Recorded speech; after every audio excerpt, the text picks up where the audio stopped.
Allora, buonasera a questo ultimo appuntamento del seminario Rive di quest'anno dedicato al Sacco di Roma, eh, meno affollato del solito, dovuto un po', visto che siamo a Venezia, alla pioggia, perché i veneziani sono fatti di zucchero, quando piove non si muovono, e anche perché è la fine delle lezioni, quindi purtroppo. La situazione è questa. Ciò nonostante siamo molto felici di avere i nostri due ultimi relatori, credo che inizia Emanuela, giusto? Sì. Quindi prima relatrice Emanuela Ferretti della Università di Firenze, dove insegna storia dell'architettura. Però mi preme sottolineare che ha anche una doppia formazione perché ha fatto la specializzazione in archeologia e storia dell'arte, quindi una visione non monodisciplinare sulle cose e anche dal punto di vista cronologico i suoi interessi spaziano dal Rinascimento fino al contemporaneo, si occupa in particolare anche di mostri sacri della storia dell'arte come Leonardo e Michelangelo, e ha, ha inoltre pubblicato un bellissimo libro con Olschi sulle fontane, sull'uso dell'acqua e le fontane nel Cinquecento, che anche credo è il risultato della ricerca che ha svolto a Itati. E cosa posso dire ancora? Dirige una bellissima rivista che si chiama Opus Incertum, una rivista di storia dell'architettura, ovviamente classe A, Anvur. Quindi le lascerei subito la parola. Lei ci parlerà della comunità fiorentina a Roma e le loro residenze nell'ambito della zona del Vaticano. Grazie di essere con noi, Emanuela. Ah no, ecco, grazie. Allora, grazie alla professoressa Frank, grazie alla professoressa Valentina Sapienza e grazie a voi di essere oggi qui a ascoltare questo mio contributo che nasce da studi molto lontani per la tesi di dottorato, perché appunto ho studiato la committenza dell'ambasciatore fiorentino a Roma, che aveva la sua residenza appunto nel Borgo Vaticano, e poi ho avuto modo di ritornare su questi temi in occasione della sfortunata mostra di Raffaello al Quirinale, che è caduta proprio nei mesi del Covid e quindi che hanno potuto vedere purtroppo in poche persone. Quindi sono contenta di riprendere questi temi che, come dire, appartengono a un tempo lontano e spero di trovare il vostro interesse. Allora, iniziamo appunto dicendo che la frase latina con cui ho intitolato il mio contributo viene dalle Observationes di Johann Fichard, giureconsulto, umanista e poligrafo di Francoforte. Si tratta di una locuzione in questa sorta di cronaca topografica di Roma degli anni 1536-1538, dove si parla anche del nostro borgo, cioè il borgo, la città leonina, un'area della città che negli anni a cavallo del Sacco si configurava come una vera e propria cittadella medicea, definita dalla presenza di alti prelati dei palazzi dei ricchi mercanti della nazione. E su questo testo così interessante ritorneremo più avanti. Ma cos'è Borgo nel 1527 e perché è una parte della città di così grande interesse? Non solo perché è l'area dove iniziano le devastazioni delle truppe imperiali, una sorta di ground zero del Sacco, potremmo dire. Non solo perché l'area è dominata dalla grande mole del nuovo San Pietro di Giulio II e Bramante, che al momento del Sacco aveva l'aspetto di una rovina paradossale. Un edificio che stava nascendo ma che già somigliava a un rudere, anticipando simbolicamente la devastazione fisica e morale che il Sacco avrebbe inflitto alla città. San Pietro, con le sue scabre masse murarie e con il pontefice asserragliato in Castel Sant'Angelo, diviene metafora pietrificata del Sacco, dove la distruzione dell'Anzichenecchi trovava il suo corrispettivo visivo nella frammentarietà spettrale della basilica. Le enormi arcate incompiute di San Pietro incombevano sugli edifici di borgo, saccheggiati e devastati. La spoglia monumentalità della grande fabbrica riecheggiava come un memento, la materializzazione di un'ambizione interrotta, rendendo tangibile in quella peculiare ruderizzazione e nelle lacunose vestigia il vuoto di potere e la fragilità dell'istituzione papale durante i lunghi mesi dell'occupazione imperiale. Perché dunque analizzare proprio questa parte della città negli anni a cavallo del Sacco? Il borgo, osservato nella fase che precede e segue il Sacco, per questo nel mio titolo ho usato gli anni del Sacco, no? Si rivela un microcosmo privilegiato, un osservatorio capace di restituirci dinamiche sociali, artistiche e architettoniche di straordinario rilievo. Ci troviamo del resto in un momento cruciale di transizione per la storia di Roma, quello spartiacque che conduce dai pontificati Medici di Leone X e Clemente VII alla stagione di Paolo III Farnese, il Papa del Concilio di Trento. Analizzare la presenza di alcuni degli esponenti di spicco della nazione fiorentina in quest'area non significa soffermarsi sulle loro vicende personali, ma consente di mettere a fuoco i programmi costruttivi e i modelli architettonici fatti propri dal patriziato fiorentino, curiale e laico, in questo specifico settore della città. Più in generale emerge la specificità del contesto romano in termini di strategie insediative e investimenti edilizi, rivelando la logica politica e culturale che sottintendeva le grandi iniziative architettoniche di quegli anni, portata avanti da questa significativa componente medicea delle alte gerarchie ecclesiastiche e non solo. Cos'è dunque Borgo nella Roma rinascimentale e tardo rinascimentale? Come è noto, la rinascita di Borgo ha inizio nella prima metà del Quattrocento grazie ai provvedimenti di Martino V e Eugenio IV, ma riceve un impulso decisivo sotto Niccolò V. A quest'ultimo si deve l'aulico piano di riorganizzazione dell'area ideato da Leon Battista Alberti, o comunque a lui attribuito, e descritto da Giannozzo Manetti, sul quale oggi naturalmente non è possibile soffermarci. Allo stesso modo possiamo solo evocare i significativi interventi di Sisto IV, impegnato nella riconfigurazione di Borgo Sant'Angelo e Borgo Santo Spirito, che prevedeva anche la ricostruzione ex fundamentis dell'omonimo ospedale. È in questo clima che il nipote di Sisto IV, il cardinale Domenico della Rovere, che fa erigere su Borgo Vecchio uno dei palazzi più rappresentativi del quartiere, di cui parleremo più avanti. Ad Alessandro VI Borgia si deve invece l'importante impresa del tracciamento della via Alessandrina, che vedete viola lassù, l'attuale via di Borgo Nuovo, un asse rettilineo di ispirazione imperiale, lungo il quale sorgeranno residenze improntate a un nuovo canone monumentale ed estetico. Leone X completerà questa complessa operazione urbanistica che ha richiesto cospicue demolizioni, sbancamenti e la regolarizzazione delle quote del piano stradale. In questo contesto si colloca per esempio anche la distruzione della celebre Meta Romuli, che vedete rappresentata invece in quella veduta in basso dello Strozzi, in basso a sinistra. Preziosa sepoltura monumentale di Età Augustea. Degno di nota inoltre il provvedimento dello stesso Alessandro VI del 1500, 1500, con cui si concedevano esenzioni fiscali, privilegi ai costruttori e agli acquirenti delle nuove abitazioni sulla via Alessandrina. Allo stesso Papa Borgia risale anche il ripristino del passetto di Borgo. L'originaria struttura medievale fu sopraelevata e consolidata, rendendo pienamente percorribile l'intero combinamento, di cui si sarebbe servito anche Clemente VII. Con Giulio II della Rovere, infine, ha inizio l'edificazione del nuovo San Pietro, cantiere che solo Paolo III porterà con vigore e determinazione avanti, dopo la sostanziale stasi che ha caratterizzato gli anni dei due pontificati Medici. Nella visione di Giulio II, l'area di Borgo doveva trovare una maggiore integrazione con il vicino Rione Ponte, cuore commerciale della città e fulcro della presenza fiorentina e toscana a Roma. I suoi interventi più celebri, di Giulio II, sono i rettefili di Via della Lungare e soprattutto di Via Giulia. Al termine di quest'ultima sarebbe sorta la chiesa della Nazione fiorentina, dedicata a San Giovanni Battista.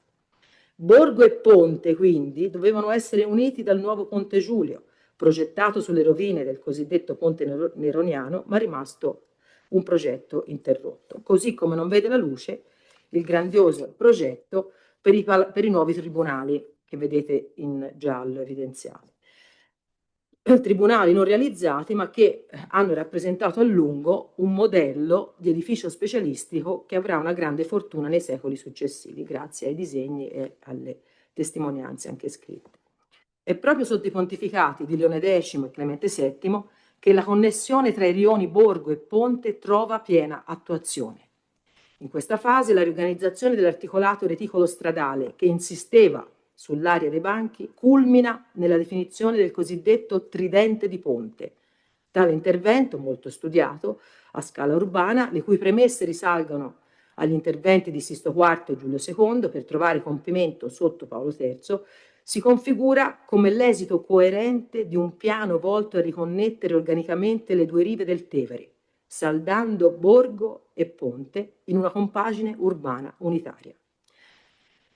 Il tridente di Ponte, che è il cuore del progetto Mediceo per l'area, proietta l'area dei banchi verso la cittadella leonina, risolvendo le due sponde in un unico coerente organismo unitario. In questo scenario assume un rilievo centrale anche l'edificazione della nuova zecca pontificia, ad opera di Antonio da San Gallo il Giovane. L'edificio presenta una caratteristica facciata concava, concepita per rispondere a precise istanze prospettiche, in una dimensione teatrale che trasforma lo spazio pubblico in un palcoscenico urbano. Essa infatti funge da perno visivo tra via del Consolato, asse di collegamento con la chiesa di San Giovanni dei Fiorentini, e via dei Banchi. In tal modo la zecca si pone come fondale scenografico per chi, provenendo da Borgo attraverso Ponte Sant'Angelo, si immetteva nel cuore finanziario della città, vera e propria enclave fiorentina. La profonda ristrutturazione degli accessi a Borgo da nord a est consolida dunque la dimensione curiale e medicea del quartiere, dove l'influenza dell'elemento fiorentino diviene progressivamente preponderante. Come ha rilevato Maria Giulia Aurigemma, a partire dagli anni 20 del Cinquecento i medici e i loro affiliati, cito, stavano occupando una buona parte di Borgo. Tale fenomeno si attua anche grazie all'estensione delle dinamiche già esperite in Via Giulia, dove i banchieri e i prelati toscani erano stati strategicamente incoraggiati da Papa Giulio ad acquisire terreni in enfiteusi dalle istituzioni religiose.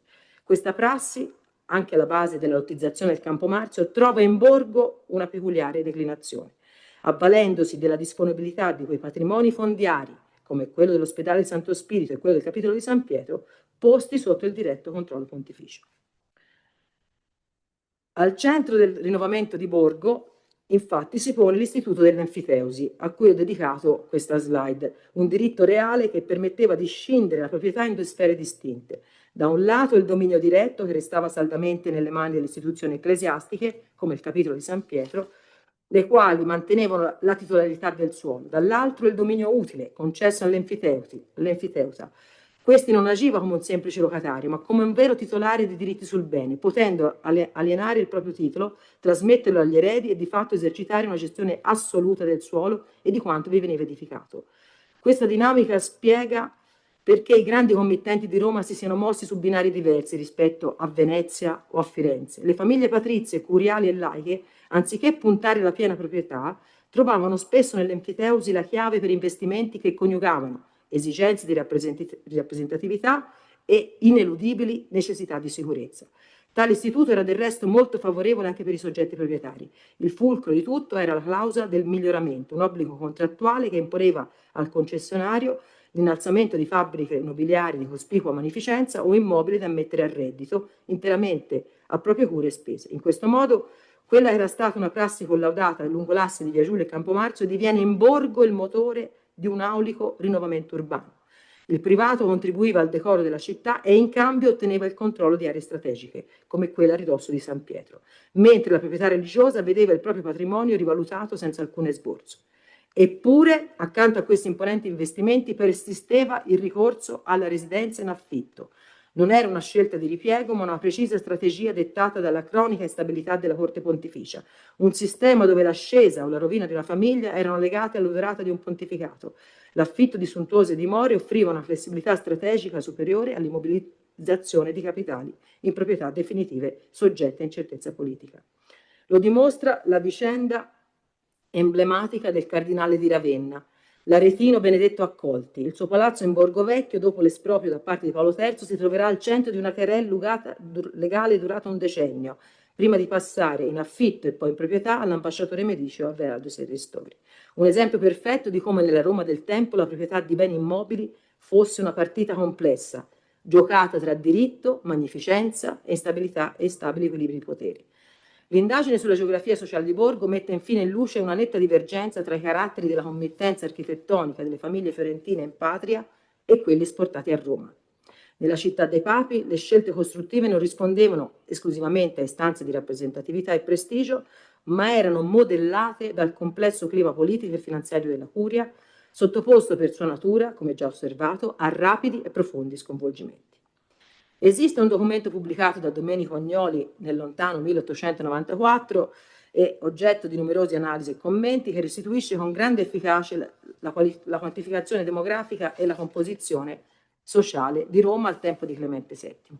Si tratta di un censimento che risale all'inverno del 26-27, vale a dire subito dopo il giubileo del 25 e alle soglie del Sacco. Questo censimento registra il nome di ogni capo di casa o di corporazione insediata in ciascun rione e ne elenca i componenti, fornendo talvolta la nazionalità, la professione e il settore di occupazione. Il censimento evidenzia che fra gli italiani occupano un posto di particolare preeminenza i toscani e specialmente i fiorentini. In letteratura l'arco cronologico coperto dai due pontificati medicei di Leone X e Clemente VII è indicato come il momento in cui si realizza, cito, l'apogeo dell'elemento toscano nella storia della città dei papi, punto di arrivo dunque di un lungo percorso di affermazione della comunità fiorentina e dei suoi banchieri che aveva avuto inizio alla metà del 400. In realtà è stato evidenziato come gran parte delle 30 compagnie bancarie fiorentine attive a Roma fra il 1513 e il 1523 siano già attestate durante il pontificato Borgia e al contempo è stato dimostrato come queste compagnie bancarie continuano a prosperare e a crescere durante i pontificati di Giulio II prima e di Paolo III e Giulio III dopo, quindi non solo al tempo dei due papi medici, Leone e Clemente. Ad una continuità della posizione dominante dei fiorentini nell'apparato finanziario e amministrativo della Camera Apostolica fra l'ultimo ventennio del 400 e la prima metà del 500 si accompagna, questo è importante, l'ingresso di numerose famiglie fiorentine e toscane nelle alte gerarchie curiali. Tutto ciò corrisponde a una progressiva differenziazione delle scelte insediative dei rappresentanti più in vista della nazione, in stretta relazione ai nuovi centri medicei. È con i pontificati di Leone X e Clemente VII, infatti, che la presenza dei fiorentini a Roma comincia ad articolarsi intorno a diversi poli aggregativi, che si affiancano al tradizionale insediamento nell'area di Banchi.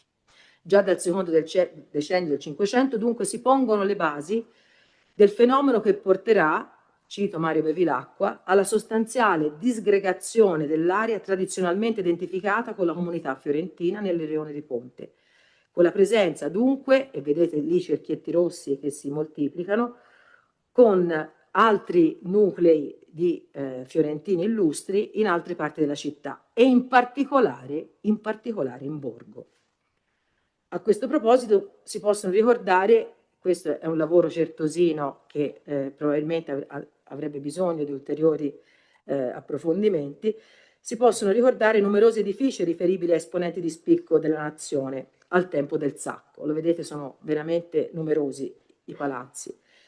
Il palazzo del cardinale Armellini Medici, poi Cesi, il palazzo di Bernardo Accolti, passato poi a Benedetto Accolti e in seguito a Del Monte e infine a Serrestori, palazzo di Jacopo da Brescia, medico personale di Leone X, passato nel giro di pochissimi anni a Piero Ridolfi, anche questo imparentato con il Papa, che fu costruito su un terreno donato da Leone X all'architetto fiorentino Giuliano da Sangallo. Scusate.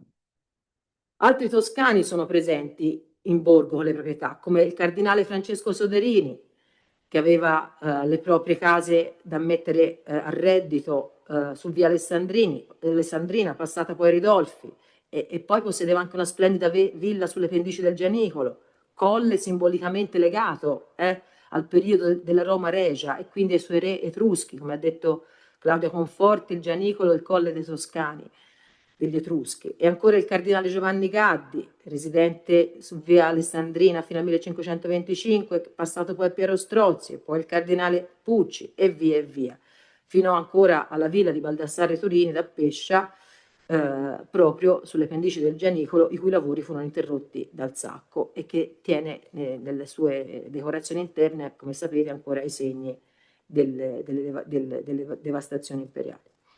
Da citare appunto anche il caso del cardinale Accolti che acquisisce il bramantesco Palazzo Caprini, su cui ci soffermeremo, e poi appunto il palazzo di Domenico della Rovere, abitato fino al 1557, quindi a lungo, dal cardinale Giovanni Salviati, e poi ancora il palazzo di Marcello Cervini, futuro Papa Marcello II, in enfiteusi dall'ospedale Santo Spirito. Certamente è difficile come dire, posizionare, localizzare questi palazzi e anche individuare specifiche fasi costruttive per i caratteri della committenza, una committenza mobile, quindi per le questioni dei cambi di proprietà, per la presenza dell'enfiteusi e dell'affitto, senza contare poi le trasformazioni profonde che Borgo ha conosciuto, prima con l'apertura della piazza berniniana sotto Alessandro VII Chigi negli anni 60 del 600 e poi soprattutto con gli sventramenti del 1936-37 con l'apertura di Via della Conciliazione. In Borgo dunque la peculiare esigenza di rappresentatività dei suoi altolocati residenti trova riscontro immediato nell'acquisizione, non sempre in proprietà appunto o con l'affitto o con l'enfiteusi, di dimore particolarmente qualificate nel loro assetto architettonico e decorativo. In particolare l'ornamentazione dei prospetti di questi palazzi costituisce un aspetto di grande rilevanza, che si declina anche nell'estesa presenza di facciate decorate a graffito o ad affresco, un'evidenza paragonabile solo a quanto si poteva riscontrare nel rione Ponte. Ebe Giacometti e Floriana Mauro, pur con alcune imprecisioni, hanno fornito un interessante quadro della presenza di questo tipo di decorazioni in Borgo, in un saggio del lontano 1992. Un tema ripreso però proprio in una tesi di dottorato discussa qui a Ca' Foscari di Arianna Farina con la supervisione del professor Barbieri nel 2016. Da questi lavori emerge come, soprattutto negli anni vicini al Sacco, in Borgo siano state realizzate estese ornamentazioni sia nelle facciate dei grandi palazzi sia in quelli degli edifici più modesti di origine medievale, con una particolare concentrazione su Via Alessandrina e Piazza Scossacavalli.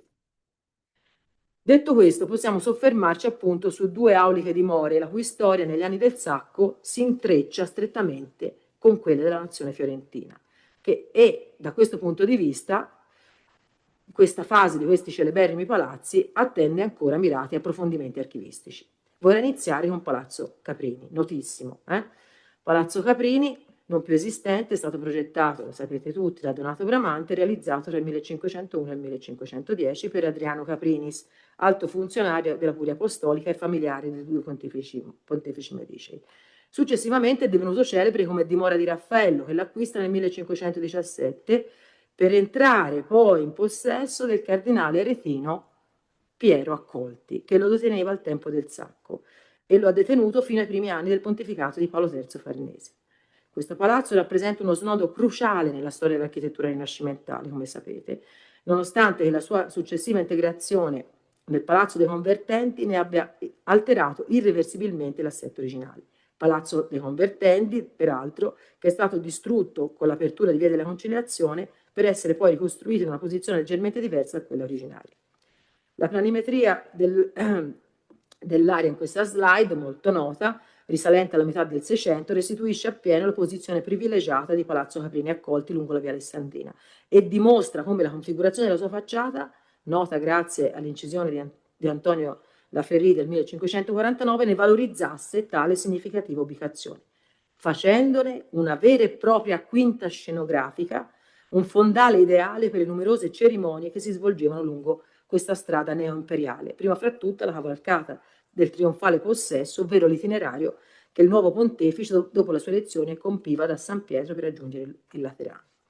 La peculiare morfologia del prospetto, infatti, ha codificato un paradigma compositivo destinato a divenire un modello canonico per la progettazione palaziale nei secoli a venire, fondandosi su una netta distinzione tra un ordine inferiore trattato a finto bugnato rustico e un piano nobile caratterizzato da un raffinato ordine architettonico classicista. Sotto il profilo costruttivo l'opera si distacca dalla tradizione fiorentina del Quattrocento, nel cui ambito era venuta a definirsi la tipologia del palazzo patrizio a blocco, e con cortile interno regolare. Bramante infatti introduce l'uso dell'ordine architettonico al piano nobile, chiaro riferimento all'antico. Inoltre al piano terra, in sostituzione dell'uso di pesanti blocchi lapidi a bugnato, Bramante utilizza, come è noto, una tecnica esecutiva più celere ed economicamente efficiente, basata su un nucleo strutturale in mattoni rivestito da uno strato di malta di stucco, una tecnica anche questa di sapore antiquario.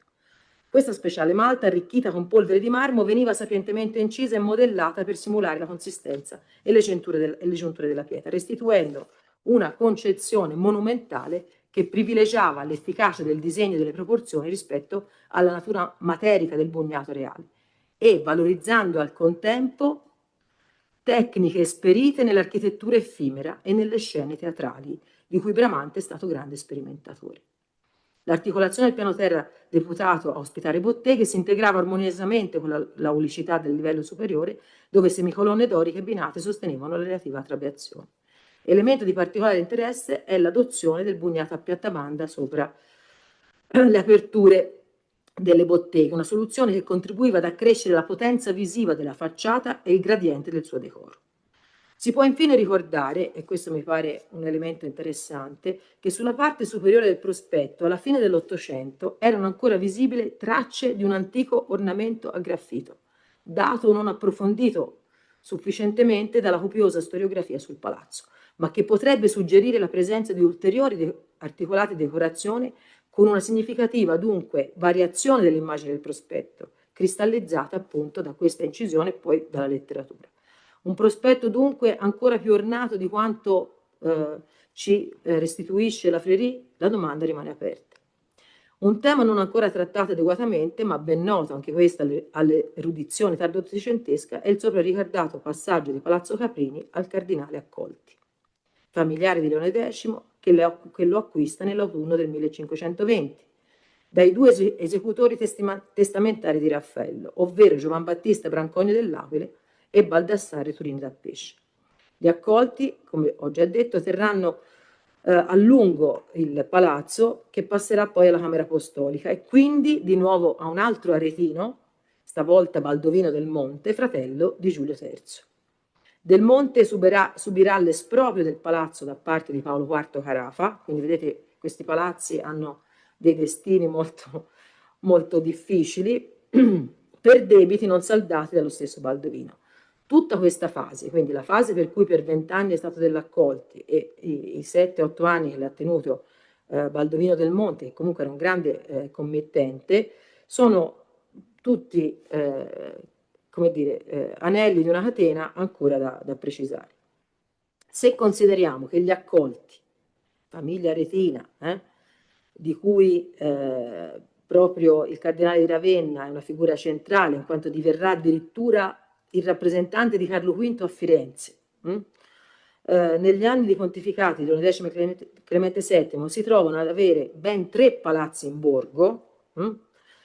Si capisce che c'è una sorta di enclave di questa famiglia, di letterati anche importanti, uno dei più noti è l'unico aretino, grande poeta, ma anche questo cardinale di Ravenna, Benedetto Accolti, un'altra figura che meriterebbe un approfondimento. Quando lui muore si contendono l'eredità e con quasi più di 1000 volumi nella sua biblioteca Cosimo farà di tutto, Cosimo I farà di tutto per acquisire questa eredità. Quindi è anche questo un aspetto ancora da approfondire. E passiamo all'altro palazzo che ho messo al centro della mia relazione, vale a dire, anche questo celeberrimo, il Palazzo Brancogno dell'Aquila, opera di Raffaello.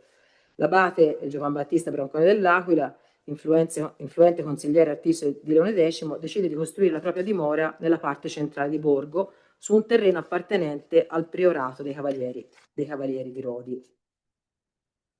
Ancora una volta viene scelta una posizione decisamente privilegiata nel tratto finale della via Alessandrina e nei pressi di piazza San Pietro. Il palazzo è stato demolito al tempo di Papa Alessandro VII, come vi ho detto, nell'ambito della realizzazione della nuova piazza San Pietro e del colonnato berniniano. Il 30 agosto 1518 Branconio, grazie al rapporto fiduciario col pontefice, ottiene per il padre Marino un terreno edificabile in enfiteusi da Piero Salviati, nipote di Papa Leone X, e affida a Raffaello la progettazione della sua dimora. I lavori, che iniziano probabilmente nell'autunno dello stesso 18, proseguono celermente e comunque non si prolungano oltre gli ultimi mesi del 21. Un disegno conservato a Monaco, databile al terzo decennio del XVI secolo, fornisce significative informazioni sull'impianto distributivo della fabbrica. Elementi distintivi si riconoscono nella razionale successione andito-cortile, con le botteghe disposte sul fronte principale, come nel palazzo di Jacopo da Brescia, nel palazzo Alberini e nel palazzo Maccarani, e soprattutto nell'ampia scala a due rampe parallele, che occupa per intero, in altezza e in larghezza, il braccio orientale dell'edificio. Il vuoto del cortile presenta un solo lato porticato in corrispondenza dell'ingresso, come nel sangallesco Palazzo Baldassini. L'aspetto più interessante del palazzo è però rappresentato dal prospetto. Il pittore fiorentino Giovan Battista Naldini a Roma fra il 1560 e il 61 restituisce l'impaginato della facciata, suddiviso in 3 registri, con 5 assi di finestre e il portale in posizione centrale, mostrandosi attento ai dettagli e alle proporzioni. Il partito dell'arcata teatrale qualifica l'accesso delle botteghe realizzando un magniloquente basamento su cui si impostano i piani superiori, segnati da una specifica esuberanza decorativa grazie agli stucchi di Giovanni Daudi. In questo palazzo prende corpo un linguaggio decorativo unico. Una facciata che pur nelle modeste dimensioni, e qui per la mostra di Raffaello ci siamo divertiti a mettere in relazione la facciata in scala del palazzo con altre residenze coeve per capire quanto effettivamente era grande o quanto effettivamente era piccolo questo palazzo. Abbiamo fatto anche questo bellissimo modello che appunto però hanno visto veramente in pochi, peccato. Quindi si diceva, come ha notato Bruschi, che in questa facciata prende appunto un corpo, un linguaggio unico, grazie a un raffinato ensemble di nicchie, statue, medaglioni, festoni in stucco che inaugurava, e questo ce lo ha già spiegato bene Chastel, un raffinato dialogo con le facciate effimere e gli apparati teatrali del tempo. Si trattava di quel mondo di legno e stucco e tela creato per le feste e i trionfi cittadini, organizzati con continuità in borgo già dal tempo di Alessandro VI, che veniva in questo caso cristallizzato nel mattone, nella malta dell'architettura reale. Alla morte di Branconio dell'Aquila, gli eredi cedono la dimora a Filippo Strozzi. Filippo Strozzi, che è quel Filippo Strozzi che ha realizzato a Firenze il magnifico palazzo che ancora oggi esiste, che lo deterrà fino al 1500, che lo detiene dal 1525 fino alla prima metà degli anni 50 del Cinquecento. Poi passerà a Cesare Gonzaga da novellare.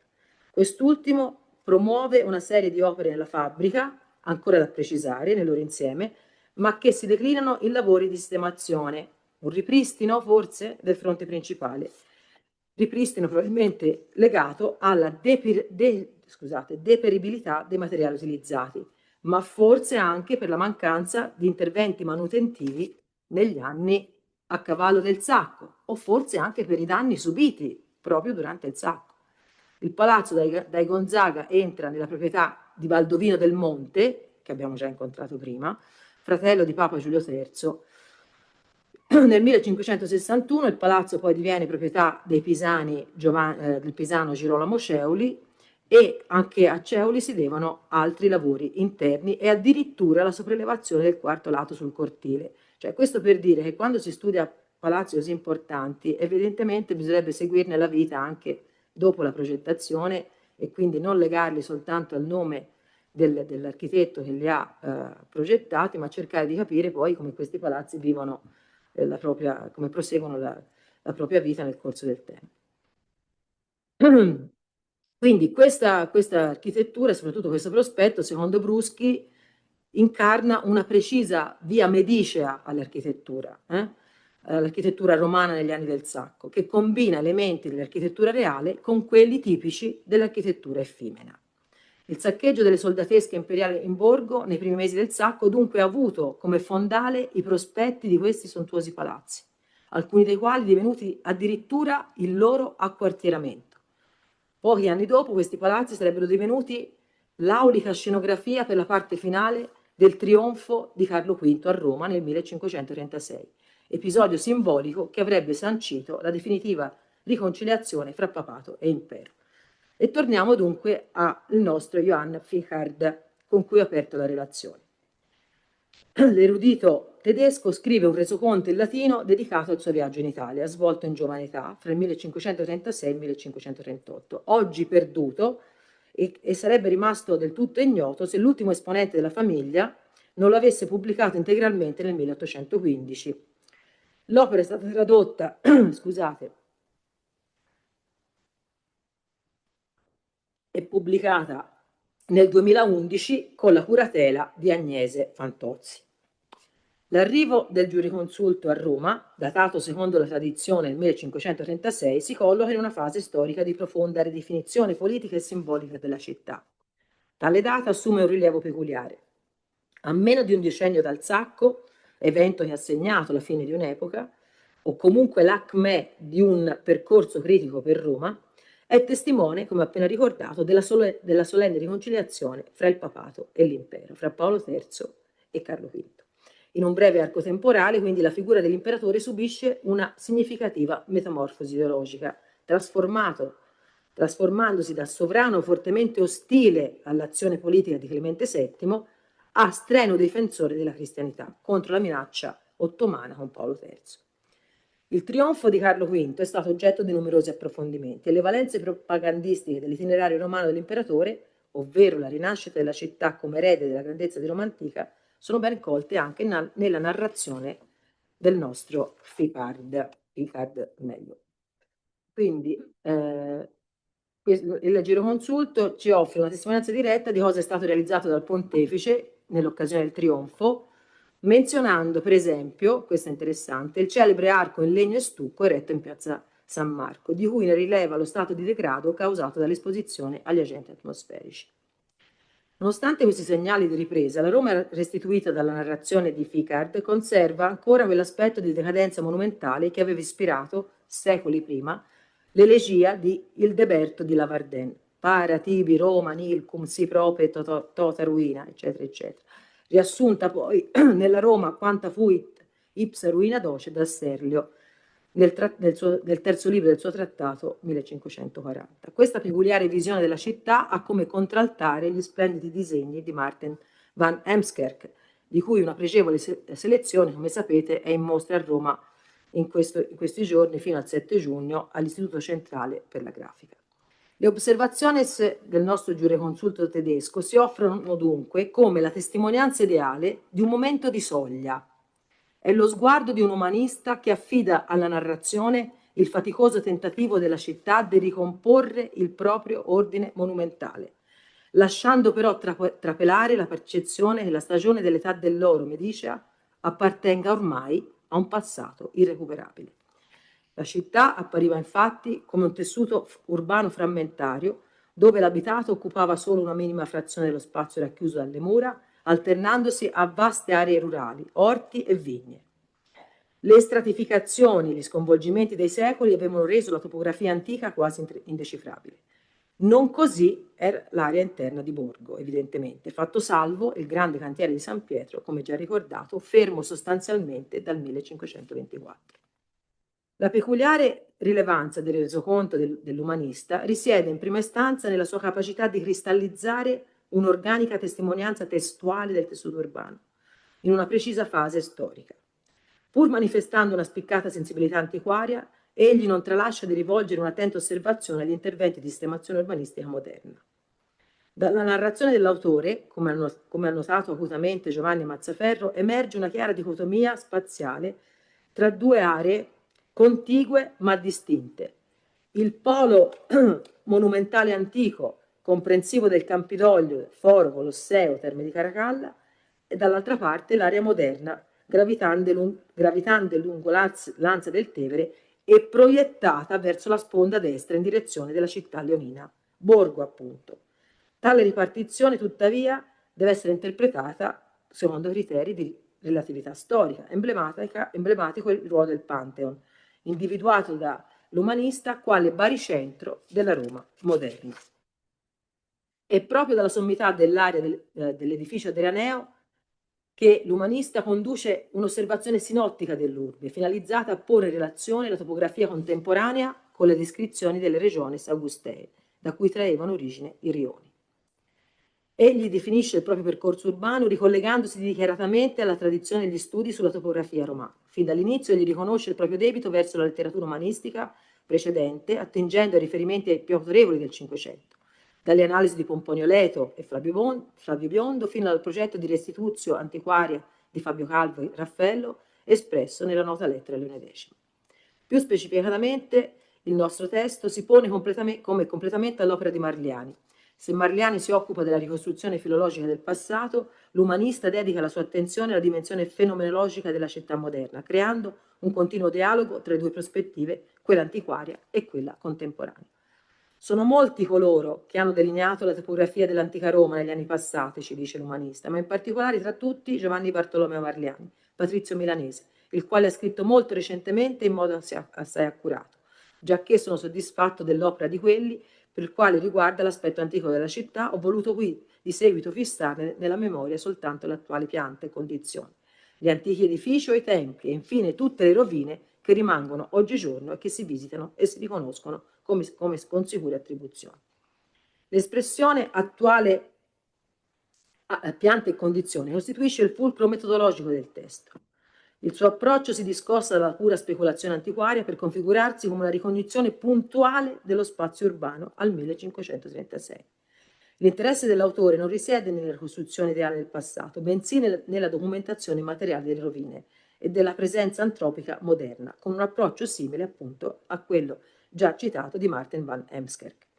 Ai fini del tema di oggi possiamo ricordare che l'umanista nella parte iniziale del suo resoconto scrive: la parte più interna dell'urbe è elegante, come tu puoi vedere, il lastricato delle strade è il laterizio come a Venezia, ma più piccolo e spesso. Le stesse strade sono generalmente più strette che larghe. La più celebre e frequentata di tutte è quella che da Ponte Sant'Angelo porta a Campo dei Fiori. Si divide infatti in 3 vie, tutte piene di botteghe. In esse vi sono molte librerie, dove ho visto che quotidianamente uomini di cultura si riuniscono per diletto e si confrontano intorno a vari argomenti. Mi sembra veramente interessante. Ma a noi interessa soprattutto la parte che ho evidenziato in rosso. La strada che da Castel Sant'Angelo porta al Palazzo del Pontefice è la più regale di tutte. Via Giulia, invece, costruita da Papa Giulio, sembra essere la più regolare, la più lunga e più bella di tutte le altre. Quindi dà un particolare rilievo alla nostra via Alessandrina. La strada appunto definita la più regale di tutti è quella appunto tracciata da Papa Borgia e completata da Leone X, nota come Borgo Nuovo, dove vi prospettavano proprio i 2 palazzi che abbiamo esaminato, Caprini e Brancone dell'Aquila. Nella sua narrazione l'umanista dà molto spazio alla descrizione di San Pietro, con la sua piazza, al Palazzo Apostolico e a Castel Sant'Angelo, ma di Borgo cita soltanto l'ospedale di Santo Spirito, ricordando che possiede molte case di sua proprietà che offre in locazione. L'umanista quindi, scusate, non trova alcun edificio degno di nota in Borgo, che pure attraversa ed elogia, passando appunto per la suddetta via Alessandrina. È possibile che la magnificenza di via Alessandrina sia retoricamente utilizzata dall'umanista per sineddoche, al fine di evocare l'aulicità dei palazzi che vi prospettavano, ma non si può escludere che egli fosse consapevole dello scempio avvenuto all'interno dei palazzi di Borgo, o che i segni della devastazione fossero ancora in parte visibili. E questa interpretazione, che rimane solo una suggestiva ipotesi, potrebbe sottintendere un senso di sospensione, quasi una reticenza a dar voce alla perdita di quel contesto meraviglioso, ormai tramontato, dell'età dell'oro medicea. E dunque il sacco, e vado a fare la seconda e ultima parte della mia relazione. Come è noto, gli assalitori entrarono da una finestra o da una cantina o da una piccola apertura delle mura dell'ospedale Santo Spirito e assaltarono il borgo Vaticano, dilagando attraverso Ponte Sisto nel cuore della città. Ponte Sant'Angelo divenne una sorta di terra di nessuno, sbarrata dai difensori del castello. Numerose sono le descrizioni di avvenimenti che hanno riguardato Rione Ponte e la comunità dei fiorentini ivi insediate. Altrettanto copiose sono le testimonianze di quanto accaduto in borgo, già oggetto di un primo limitato saccheggio, secondo l'opinione prevalente, limitato solo al Palazzo Pontificio, alla Basilica di San Pietro, da parte dei Colonna nel settembre dell'anno precedente, ovvero il 20 settembre del 1527. In una lettera del 19 maggio 1527 si legge: prima gli nemici tutto il giorno e la notte avanti combatterono alle mura, Zoè scaramuzzando de fuori, ma il lunedì mattina combatterono al bastione del torrione del borgo di San Pietro, e lì a buon'ora spuntorono fino al bastione. E poi finisce, della parte in neretto, tandem gli nemici entrarono e presero il borgo. Borgo che, come racconta un altro cronista, il Bonaparte, fu con credibili crudeltà insanguinato e saccheggiato tutto. Lo stesso Bonaparte dà conto della realizzazione di una fortificazione di terra in mezzo al borgo, quindi una sorta di fortezza provvisoria. La morfologia di questo tipo di ripari potrebbe essere quella che viene descritta diffusamente in vari trattati di architettura militare del XVI secolo, come quello di Giovan Battista Belluzzi, detto il San Marino, rimasto manoscritto, e di cui vedete qui alcune pagine molto parlanti della versione che è conservata alla Biblioteca Riccardiana, l'altra invece si trova alla Biblioteca di Anghiari. E infatti il Bonaparte ci dice: si servì in sì pericolosa occasione di Renzo De Ceri, capitano di grandissimo danno alla patria sua, il quale aveva fatto fabbricare un subito riparo nel mezzo del Vaticano, cosa del quale, oltre ai periti di Roma, anche i nemici ne facevano beffe. In un altro resoconto del 15 giugno 1527 si legge: dice il signor Orazio ed altri, vedere la deformità di Roma e il puzzore di Borgo e le stalle in San Pietro e in Palazzo, per tutte quelle belle logge, per tutte le camere del pontefice, eccetera, eccetera. Ancora proprio per l'area di Borgo di grande rilievo appare la descrizione data dal celebre cardinale Egidio da Viterbo, erudito e umanista che abitava proprio nei pressi di San Pietro. E lui appunto ci dice che fu fatto alcuni repari in borgo dietro Camposanto, dove era la più debole parte e dove più si dubitava, e poco si poté fare repari buoni nei bastioni per il poco tempo, per avere pochi uomini e per essere luogo mal disposto e poter presto reparare. La domenica fu 5 di marzo, i nemici si accostorno. E poi ancora la parte in neretto: al primo impeto vennero al palazzo e poi si estesero per il borgo. E secondo andavano per le mura, si vedeva i nostri fuggire e i nemici seguitari ammazzavano tutti senza far alcun presoni. E per quella mattina, ci dice sempre lo stesso Egidio, non facevano altro salvo a scorrere per il borgo e ammazzare, e non tentarono di entrare in Roma per i ponti, e via, fino all'altro punto che vi ho selezionato, e quando saccheggiarono i banchi, anche questa mi sembra una immagine veramente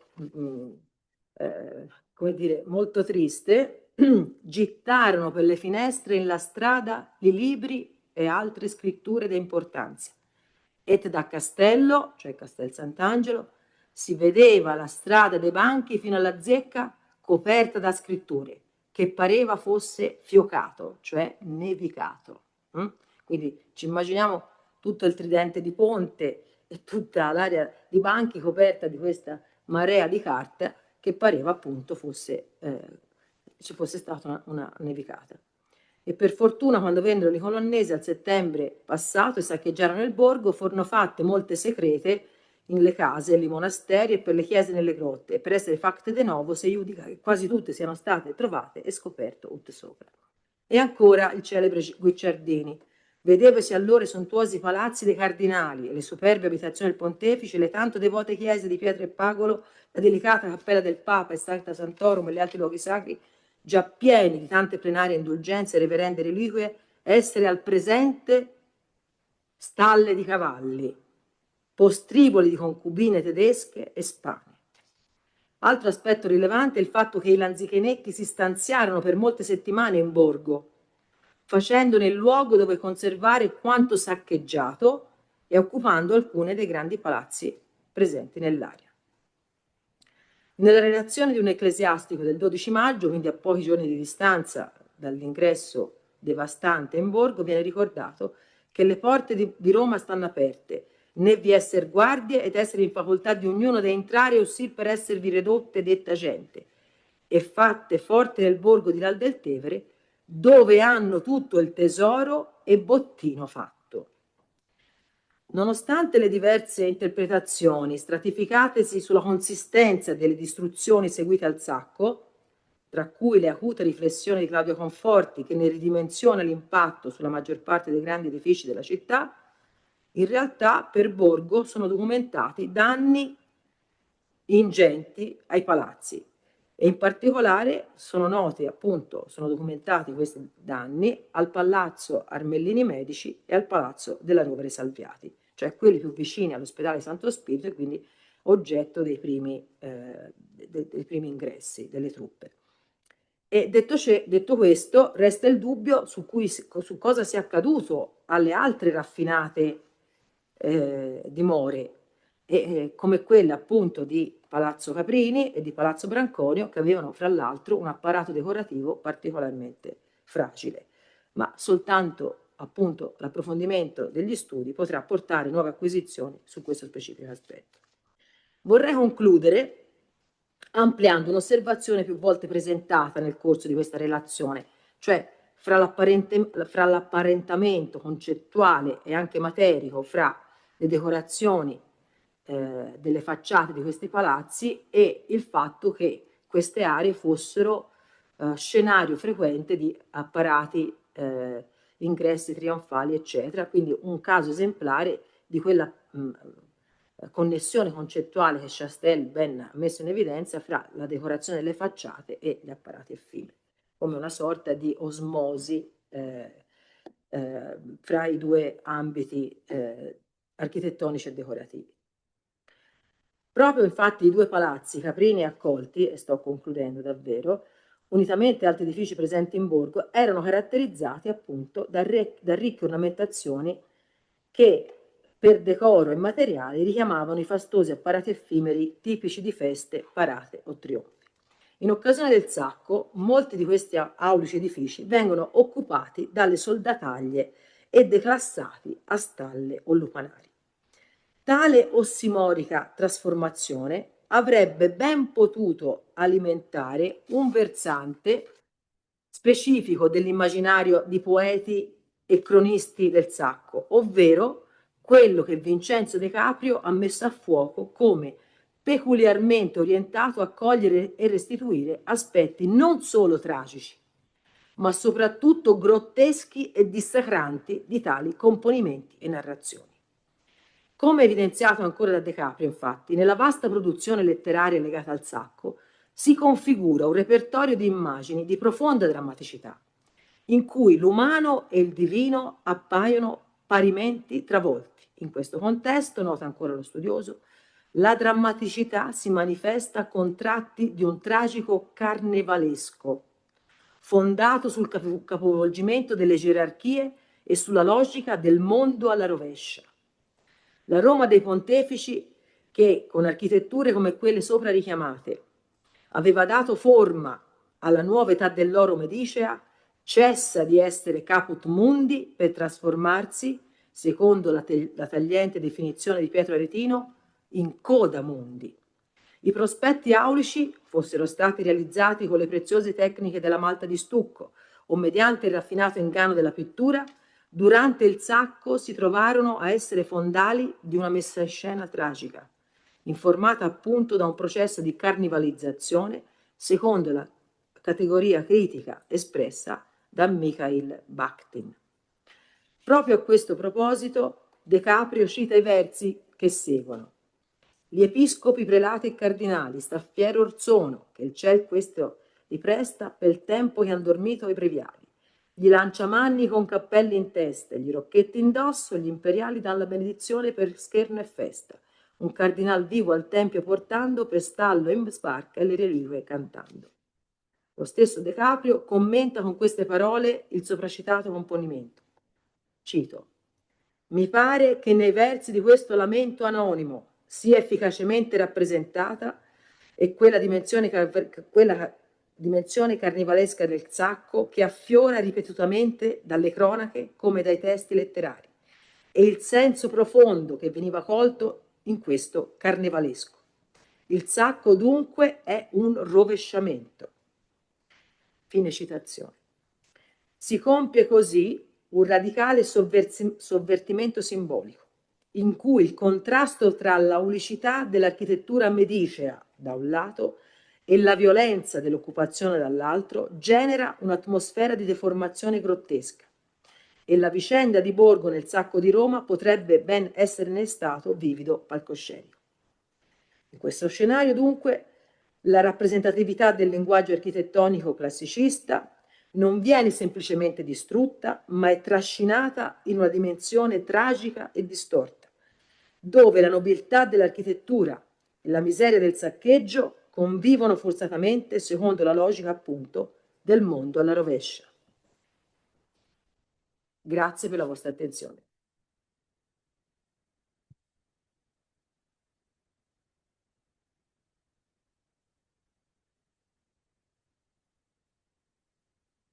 Grazie molte Emanuela. Ci sarà, spero, tempo alla fine per domande e discussione che ti pongono moltissimi suggerimenti, no? Dove iniziare questa discussione. Però prima passiamo al nostro secondo relatore e definitivamente ultimo, che è Federico Giglio, che è vice direttore del Medici Archive Project a Firenze. Si è laureato alla Sapienza, dove ha anche conseguito il dottorato di ricerca, credo su Giorgio Vasari e la comunità fiorentina a Roma, quindi un forte eh, rapporto con il tema che ci interessa oggi, perché lui ci parlerà proprio dei fiorentini fuoriusciti e finiti a Venezia e le conseguenze che questo ha avuto sulla cultura figurativa veneziana, con diverse presenze come Vasari o Salviati, per esempio. Sta preparando un volume che ha sempre Giorgio Vasari come protagonista e anche i fuoriusciti anti-Mediceo, quindi un tema sempre di metà Cinquecento. Quindi aspettiamo con grande curiosità la relazione. Grazie, grazie per questa introduzione. Io ho un raffreddore, quindi se la mia voce improvvisamente va e viene, vi chiedo scusa. È interessante la voce raffreddata. Allora, sì, di nuovo grazie per questa introduzione alla professoressa Frank e grazie a Valentina Sapienza e tutto il comitato del Centro Studi Rive per avermi invitato e grazie anche a Stefania Ventra che non è qui ma a cui devo immagino parte della mia presenza. Allora, devo ammettere che è un onore avere l'occasione di chiudere questo straordinario ciclo di conferenze. Non posso naturalmente nascondere un certo imbarazzo nel prendere la parola per ultimo, dopo alcuni, diciamo, mostri sacri della materia, che sono studiosi e studiose, che, come dire, con i loro lavori occupano lo schermo del mio computer praticamente ogni giorno, quindi insomma cercherò di fare del mio meglio. Ricordo che all'inizio della sua lezione Guido Rebecchini ha posto una domanda apparentemente semplice, non so chi di voi c'era, però ha chiesto chissà cos'è il sacco di Roma. Ecco, se la sua conferenza fosse stata la prima di questo ciclo, probabilmente avrei alzato la mano con una certa sicurezza. Invece, ora, alla fine di questo percorso, così diciamo ricco, no? Di spunti, riflessioni, mi rendo conto che in fondo il sacco di Roma non lo conoscevo, insomma, lo conoscevo molto meno di quanto pensassi. E a questo punto vorrei cominciare anch'io con una domanda, per capire, insomma, come orientare questa conversazione. Vorrei sapere chi di voi conosce o ha già sentito parlare del fenomeno del fuoriuscitismo fiorentino. Pochi studenti, tanti professori, pochi studenti. Allora, quindi ne parleremo, sarà uno dei temi centrali di questa conferenza. però procediamo insomma con ordine. Partirei dall'immagine che ho scelto come copertina della conferenza. L'ho scelta perché contiene in sé, in qualche modo, molti dei protagonisti della storia che vorrei raccontarvi oggi, ma soprattutto perché mette in scena un gesto, cioè un movimento, se vi dà l'idea, una dinamica d'azione, una migrazione verso, che è ciò che guiderà l'intero discorso. Si tratta di un disegno di Giorgio Vasari, oggi al Louvre, realizzato nel 1942 per l'apparato scenico della commedia Talanta di Pietro Aretino, rappresentata qui a Venezia durante il Carnevale dello stesso anno. Allora, dunque, eccoli, abbiamo Aretino e Vasari, o meglio forse cambierei l'ordine, Vasari e Aretino, che saranno due dei poli attorno ai quali proverò a costruire il mio intervento. L'immagine del disegno rappresenta Adria, qui personificazione di Venezia, verso la quale si muovono altre divinità, recando doni ed omaggi. Venezia resta ferma, in attesa, pronta ad accoglierli. Ecco, in fondo è proprio questo il tema della nostra conferenza. Venezia come polo di attrazione e luogo di arrivo, ma poi anche come spazio di mediazione, di scambio e di rielaborazione culturale dopo il sacco di Roma fino alla metà del Cinquecento. Ora, la domanda è come legare il sacco di Roma al tema del fuoriuscitismo fiorentino a Venezia, che vi spiegherò tra poco. Per rispondere a questa domanda è utile tornare ad alcuni testi fondamentali della storiografia sul sacco, che immagino tutti adesso conosciamo un po' meglio alla fine di questo ciclo. Il libro di Chastel, gli studi di Manfredo Tafuri e aggiungerei quelli più recenti, ma direi altrettanto decisivi, di Michel Hoffman.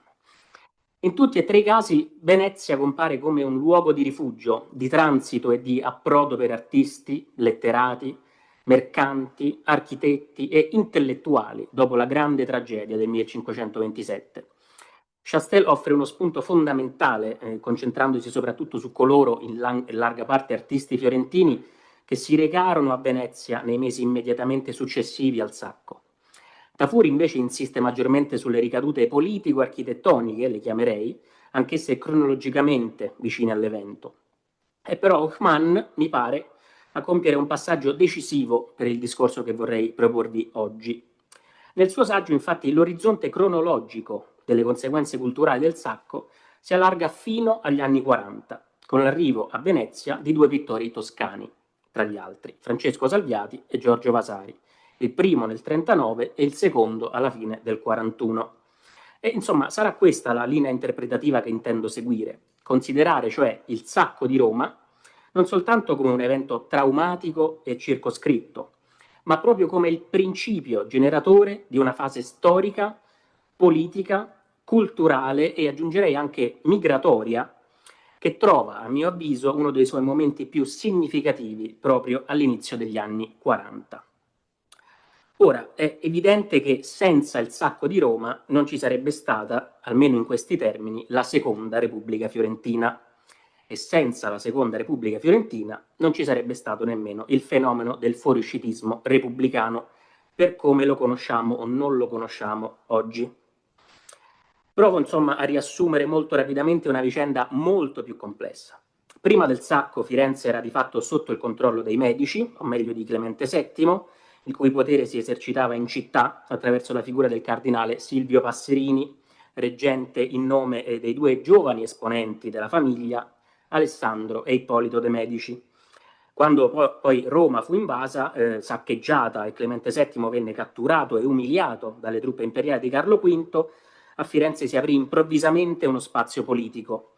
Una parte significativa della città, tanto da settori dell'oligarchia quanto il ceto più popolare, colsero l'occasione per cacciare i Medici e restaurare un regime repubblicano, dopo quello di fine 400.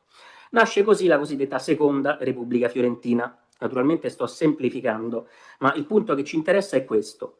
Il trauma romano del 27 produsse quasi immediatamente una frattura politica anche a Firenze. La situazione poi cambia quando Clemente VII, indebolito e ormai privo di reali margini di manovra, decise di abbandonare l'alleanza con la Lega di Cognac e con la Francia per rientrare nell'orbita imperiale. E in questo nuovo quadro Carlo V si impegna a restaurare il dominio medicio su Firenze e in cambio Clemente VII avrebbe sancito ufficialmente la sua legittimità imperiale, culminata nell'incoronazione bolognese del 30. La Repubblica Fiorentina, posta sotto assedio dall'autunno del 29, cadde nell'agosto del 30. Dopo poco più di 3 anni, Firenze tornava quindi sotto il controllo dei Medici. Secondo il nuovo equilibrio stabilito tra Clemente VII e Carlo V, la città venne progressivamente trasformata in un principato dinastico, affidato al giovanissimo Alessandro de' Medici, creato duca nel 32, e poi legato alla casa imperiale attraverso il matrimonio tra Alessandro stesso e Margherita d'Austria, figlia naturale di Carlo V. Da quel momento, almeno per tutta l'età moderna, Firenze non tornò più a essere una repubblica. Ed è proprio da questa sconfitta politica, militare e simbolica che il fuoriuscitismo fiorentino, che è un fenomeno già profondamente radicato nella storia della politica della città, basti pensare alla commedia dantesca scritta in esilio, assume però una fisionomia più stabile e riconoscibile dal punto di vista storiografico, quella cioè di un'opposizione repubblicana e antimedicia al nuovo ordine. Uomini e donne che rifiutarono quel nuovo assetto o che furono esiliati e decisero o furono costretti a lasciare Firenze e a cercare altrove spazi di azione, di sopravvivenza e di opposizione. Nel contesto che ci interessa oggi, dunque, l'esilio dei fuoriusciti non coincise semplicemente con una dispersione. Al contrario, il fuoriuscitismo repubblicano costituì in alcuni momenti una vera e propria forma di organizzazione politica fuori Firenze. Simoncelli, che è forse il più grande esperto di questo argomento, ha parlato non a caso di una Repubblica Fiorentina in esilio, cioè una rete mobile e frammentata, attiva tra Roma, Ancona, Venezia e altri centri d'Italia, spesso costretta alla segretezza, ma comunque capace di agire in vista di un intento comune, la restaurazione della Repubblica a Firenze e l'opposizione al dominio mediceo.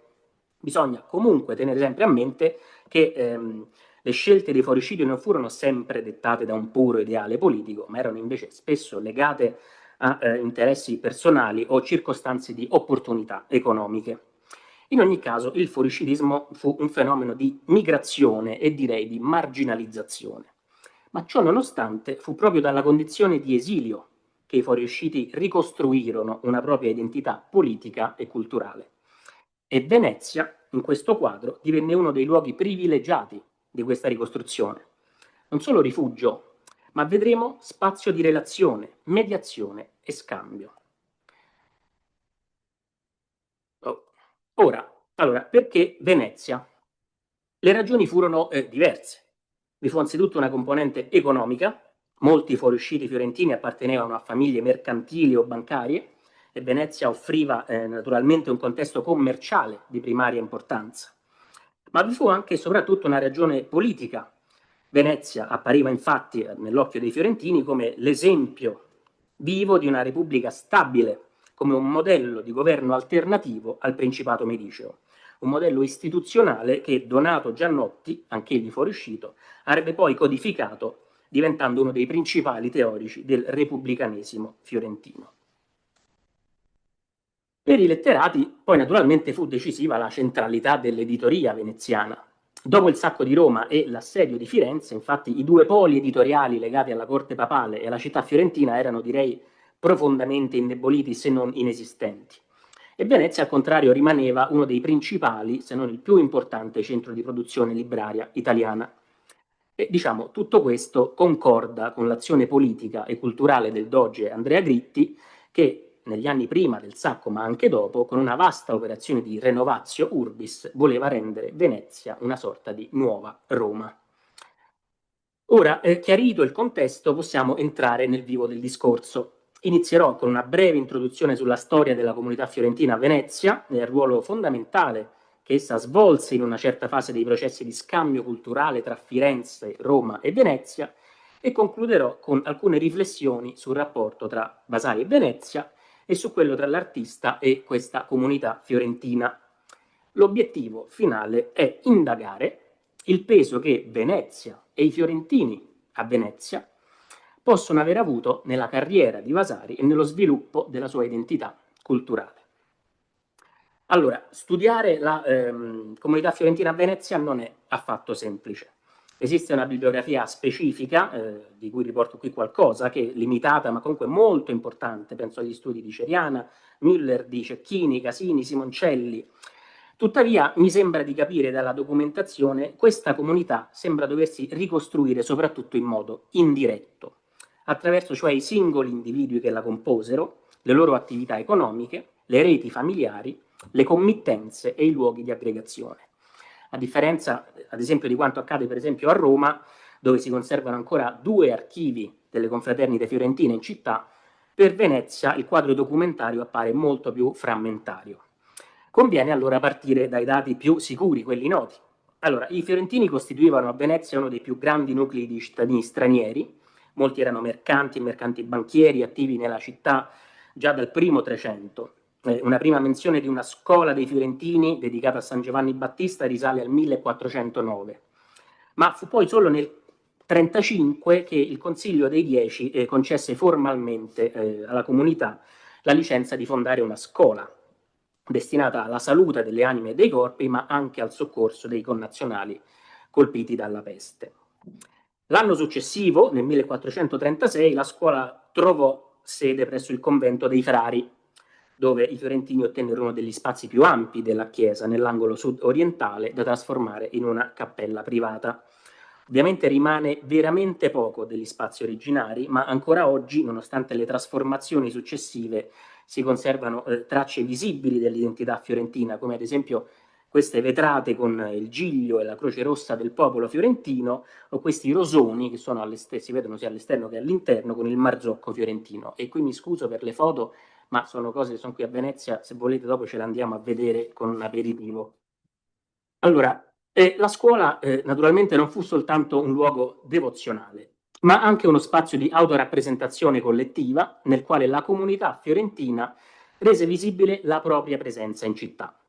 Ed è in questo contesto che si può collocare ad esempio la realizzazione del San Giovanni Battista di Donatello, ancora oggi ai Frari, che era pensato per adornare l'altare originario, oggi spostato nella cappella a destra dell'altare. Nel 1440 i fiorentini ottennero poi dai frati la licenza di costruire una porta d'ingresso ai locali della scuola, che da quello che ho capito dovrebbero corrispondere con l'attuale ingresso dell'Archivio di Stato, e decorarla con l'immagine del loro protettore. E si tratta proprio di questa statua attribuita ad Agostino di Duccio, che è ancora conservata nei locali dell'Archivio di Stato. Dopo un momento di crisi alla fine del 400, quando la cappella fiorentina rischiò persino di essere usurpata dai frati francescani, la comunità conobbe una nuova fase di vitalità negli anni 20 del 500, anche in rapporto al marginale sostegno dei papati medicei. È infatti nel 24 che viene inaugurato il grande altare ligneo con la statua di Donatello dedicato appunto al patrono fiorentino. Ma fu soprattutto dalla metà degli anni 30 che la presenza fiorentina a Venezia acquisì un peso nuovo, in seguito, come detto, alla migrazione dei fuoriusciti antimedicei, spesso anche loro attivi nel mondo mercantile e bancario di Rialto.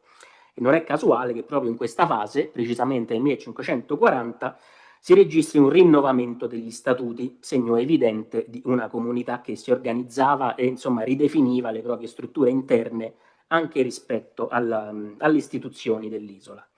Tra gli anni 30 e 40, dunque, la comunità fiorentina raggiunse un momento di particolare rilievo economico e politico. Siamo proprio cioè durante gli anni della fase più aspra del conflitto tra i fuoriusciti, guidati dal gruppo degli Strozzi, che vedete qui, che nel 1935 avevano aperto una filiale bancaria a Venezia, e il potere mediceo. Vorrei presentare uno dei protagonisti di questa comunità, il banchiere e mercante fiorentino Francesco Lioni. Fu lui a ospitare Vasari nella propria casa durante il soggiorno veneziano dell'artista nel 1942 e fu lui soprattutto a commissionargli questa grande, finché non vedevo questa foto, non l'ho mai vista dal vivo, grande Sacra Famiglia con San Francesco, oggi conservata a Los Angeles, realizzata appunto dopo l'arrivo di Vasari in Laguna. Allora, siamo studenti, quindi presentando Leoni, insomma, vi proporrei per un attimo di entrare all'interno del mio laboratorio di ricerca. Ciò che sto per dirvi, infatti, è in larga parte derivato da un'indagine d'archivio che ha permesso di rintracciare il carteggio del banchiere e una decina dei suoi libri commerciali. fonti, immagino, di notevole importanza, non soltanto per la biografia di Lioni, che è comunque misconosciuta, ma anche per lo studio della comunità fiorentina a Venezia. Allora, attivo a Venezia dal 1532, Lioni dirigeva una rilevante impresa bancaria e commerciale, in contatto con alcuni dei principali centri economici del Mediterraneo e dell'Europa: Roma, Costantinopoli, Lione, Londra, Anversa e via dicendo. Insomma, un personaggio importante che fu anche poi addirittura console della nazione fiorentina per ben 2 volte nel corso degli anni 40. Insomma, sperando di non esagerare, direi che il materiale documentario rintracciato potrebbe forse aprire un nuovo e promettente cantiere di ricerca, e infatti la sua figura, finora legata soltanto alle vicende vasariane, emerge non solo come quella di un mercante e banchiere attivo a Venezia, ma direi come quella di uno di quegli intermediari culturali tra la città lagunare, Firenze e Roma, la cui attività rappresenta un nodo cruciale per comprendere a fondo le dinamiche degli scambi culturali nel Cinquecento. Allora, già dalla lettura delle missive pubblicate nei libri di lettere di Aretino emerge l'inserimento di Lioni in uno dei circoli più vivaci della Venezia cinquecentesca. Lioni intratteneva rapporti di amicizia con Aretino stesso, con Sansovino, con Francesco, ma anche Jacopo, con Tiziano. No, il suo carteggio consente addirittura di ampliare notevolmente questa rete, includendo figure come Jacopo Nardi, Benedetto Varchi, Luca Martini, Antonio Landi, Alessandro Caravia, Lorenzo Lenzi, insomma, tutte personalità che si muovevano tra cultura letteraria, ambienti accademici, commercio antiquario, di pietre preziose, collezionismo, diplomazia. Insomma, è proprio forse in questo intreccio che va collocato anche il rapporto tra Lioni e Vasari, che probabilmente venne inaugurato grazie alle mediazioni di Ottaviano de' Medici, che vediamo qui, di cui Lioni era l'agente finanziario a Venezia. È quello che chiamerei un rapporto triangolare, quello tra Vasari, Lioni e Ottaviano, che si sviluppò immediatamente in un fitto scambio epistolare e in una profonda amicizia, già prima dell'arrivo dell'artista a Venezia. E questa consolidata relazione emerge già dalla lettura delle ricordanze di Vasari nel 1541 e da alcune missive contemporanee, nelle quali si fa esplicito riferimento all'invio da parte di Vasari di diverse opere d'arte a Venezia, oggi in gran parte disperse o non riconosciute. Insomma, già in questa fase, prima dell'arrivo di Vasari, Lioni agiva già come diffusore e promotore dell'attività artistica vasariana in ambito veneziano, ancor prima del suo arrivo. Vi sono poi numerose e altre, direi, poco esplorate traiettorie di ricerca che invitano a riconsiderare la portata culturale di personaggi come Lioni. Una prospettiva, ad esempio, promettente riguarda il suo ruolo nel commercio di gioielli e pietre preziose tra Venezia e il Levante, settore che lo collegava proprio direttamente con gli interessi di Ottaviano de' Medici e in generale dell'ambiente della corte fiorentina. Ma un'altra possibile linea di analisi riguarderebbe la relazione tra appunto i Medici e Pietro Aretino, che naturalmente rappresentava il principale polo di attrazione culturale a Venezia in questo periodo. In tale prospettiva, diciamo, lo scambio epistolare tra Francesco Lioni e Ottaviano de' Medici rappresenta una fonte ricca di spunti interpretativi. Oltre infatti a documentare i dettagli relativi ai pagamenti effettuati all'Aretino per conto della famiglia Medici, vi si trovano anche frammentarie tracce riguardanti l'invio o la promessa dell'invio di opere d'arte da Venezia a Firenze. In questo senso un caso esemplare è costituito da una menzione di un ritratto del letterato dipinto da Tiziano. Proviamo quindi a indagare brevemente i rapporti tra il pittore cadorino e la committenza medicea con un piccolo affondo tramite un nuovo documento. In una missiva del 24 novembre del 37, Ottaviano scrive a Lioni che in cambio degli esborsi inviati a Venezia da Aretino, sempre per il tramite del banchiere, si attendeva in cambio un quadro promissomi di mano di messer Tutiano, letteralmente. Sebbene in questo caso il soggetto del dipinto non sia noto, questo passaggio riveste un'importanza cruciale, non tanto perché manifesta il desiderio di Ottaviano di acquisire un'opera del pittore veneziano, già ne aveva un paio nella sua collezione, ma piuttosto perché costituisce, almeno per ciò che so, la prima menzione documentata di una possibile collaborazione tra Aretino e Tiziano al servizio della committenza medicea. Di tale accordo, questo del 37, non si trova infatti alcuna traccia nel vasto carteggio aretiniano. L'unico ulteriore riferimento riconducibile a un simile contesto è questo sulla destra, cioè una lettera del luglio del 39 indirizzata sempre a Ottaviano de' Medici, in cui Aretino millantava addirittura la possibilità che Tiziano potesse recarsi a Firenze per ritrarre addirittura il duca Cosimo, la duchessa Eleonora, la madre del duca e lo stesso Ottaviano, insomma. Una proposta evidentemente esagerata, verosimilmente motivata, direi, dalla necessità di giustificare ancora il mancato invio del dipinto promesso già 2 anni prima. A tale vicenda sembra potersi riferire quest'altra missiva, questa volta di Francesco Lioni a Ottaviano de' Medici, non datata, ma che, visto il contenuto, insomma, sembra evidentemente riferito allo stesso contesto. Leggiamo che si dice che anche qui Vostra Signoria, è Francesco Lioni che scrive per conto di Aretino, Vostra Signoria, se si potesse prestare fede e credere alle promesse degli scultori, cancellato, pittori, Vostra Signoria oramai avrebbe avuto il quadro promessoli, ma nonostante che Messer Tuttiano ancora l'abbia più volte dato fede e promesso, ei non ha reso nessuna. E quella, cioè il destinatario della lettera, si reputi certissima, come se ella l'avesse in camera, d'averne almeno uno, e che quando alla fine vedrà di non poter far altro, Aretino gli manderà un ritratto della sua testa di mano d'esso Messer Tiziano, che ha un amico suo che, ancora che lui lo tenne carissimo, ne può disporre a suo modo. Insomma, che la lettera sia precedente a quella di Ottaviano nel 37 e dunque ne abbia giustificato la risposta, o che sia da collocare in un momento addirittura successivo al 39, quando ancora Aretino non aveva fatto recapitare alcun dipinto di Tiziano, essa contiene comunque alcuni elementi di rilevante importanza. In primo luogo comprova ancora il ruolo di Lioni come intermediario tra il letterato e il Medici anche nelle questioni artistiche.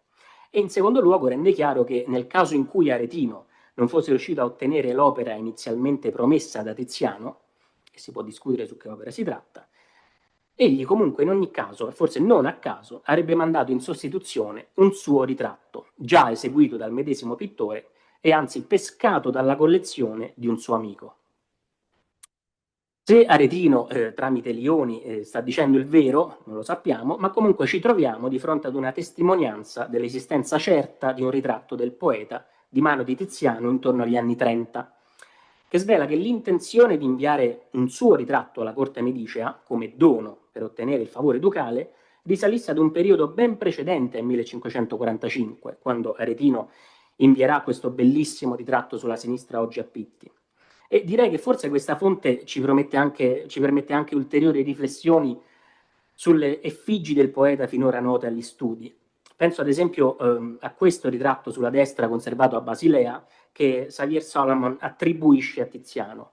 Sarà forse questo il ritratto della sua testa che era citato in quella lettera? Insomma, su questo c'è da ragionare. Ora, un'ultima possibile direzione di ricerca offerta dalla documentazione riconducibile a Lioni riguarda l'approfondimento del profilo intellettuale di alcune personalità fiorentine nell'orbita dell'Accademia degli Umidi e poi Accademia Fiorentina. In quest'ottica assumono particolare rilievo alcune lettere inviate da Luca Martini, che vedete qui sulla destra, intellettuale e ingegnere fiorentino, nel luglio del 1541. È una serie di lettere molto intensa. Anche qui emerge il ruolo di Lioni come mediatore tra Martini e alcune personalità attive a Venezia, tra cui, oltre al solito Aretino ancora, vi furono anche Neri Capponi, promotore di una rinomata accademia musicale, Francesco Sansovino, Jacopo Nardi, e viceversa tra questi e altri intellettuali a Firenze. Vi riporto alcuni piccoli esempi. Lioni, in questo caso, è identificato come fidato intermediario per diverse operazioni di carattere artistico e letterario che coinvolgono figure a vario modo legate agli ambienti accademici. Qui ad esempio coadiuva l'acquisto e la spedizione a Firenze di alcune statuette antiche per conto di Luca Martini. Oppure Lioni si occupava anche della gestione logistica e finanziaria di alcune statuette in bronzo affidate ad Alessandro Caravia e a Gasparo del Moro, noto orefice attivo a Venezia. E insomma si capisce da queste lettere come anche Lioni agisse da tramite nel rapporto epistolare tra Martini e lo stesso Caravia, a cui è dedicata questa bellissima monografia, che è una figura diciamo poliedrica di bronzista, gioielliere, scultore, poeta, con cui insomma l'ingegnere fiorentino, come dimostrano queste carte, intratteneva uno scambio regolare di sonetti e poesie. Infine il banchiere veneziano fungeva anche da intermediario per la trasmissione di materiali letterari, manoscritti teatrali e testi poetici destinati anche a Jacopo Nardi, un altro dei protagonisti della cultura repubblicana fiorentina in esilio. In questo caso ci chiediamo quali motivazioni spinsero Jacopo Nardi a richiedere informazioni così tanto dettagliate sull'architettura di alcune chiese fiorentine, inclusa ad esempio la precisa misurazione della cupola di Brunelleschi. Insomma, forse è un indizio di un progetto storiografico più ampio di cui non si conserva altra traccia. In ogni caso, diciamo in definitiva, l'insieme delle nuove testimonianze consente di indagare dall'interno l'attività di questa comunità di stranieri a Venezia, costituita da individui accomunati da legami di identità nazionale o da affinità culturali e artistiche. E Francesco Leoni in questo contesto emerge come una figura centrale di questa sorta di quella che ho chiamato accademia diffusa tra Firenze e Venezia, cioè una rete eterogenea e vivace, strutturata intorno alla personalità di Pietro Aretino e animata, diciamo, da alcuni tra i più eminenti intellettuali, letterati e artisti del tempo, di cui Vasari, per una piccola fase, fece parte. Insomma, un gruppo che, nonostante l'esilio, la distanza, si poneva l'obiettivo comune di promuovere la circolazione e lo scambio di opere d'arte, modelli stilistici, materiali letterari e pratiche culturali tra quelli che erano due dei maggiori poli della cultura cinquecentesca. Ora, prima di passare a Vasari, farei un affondo breve su questioni politiche legate a Francesco Leoni. Una notizia direi molto rilevante in questo contesto è che insieme a Vasari, tra il 40 e il 42, cioè Vasari era nel 41, ma comunque fino a metà del 42, Leoni ospitò in casa sua anche un tale Antonio da Barberino, che se non conoscete il fuoriuscitismo è una figura che assolutamente vi dirà poco e che in effetti è totalmente sconosciuta in generale agli studi di storia dell'arte. Eppure Antonio Barberino era uno dei massimi protagonisti del fuoriuscitismo fiorentino.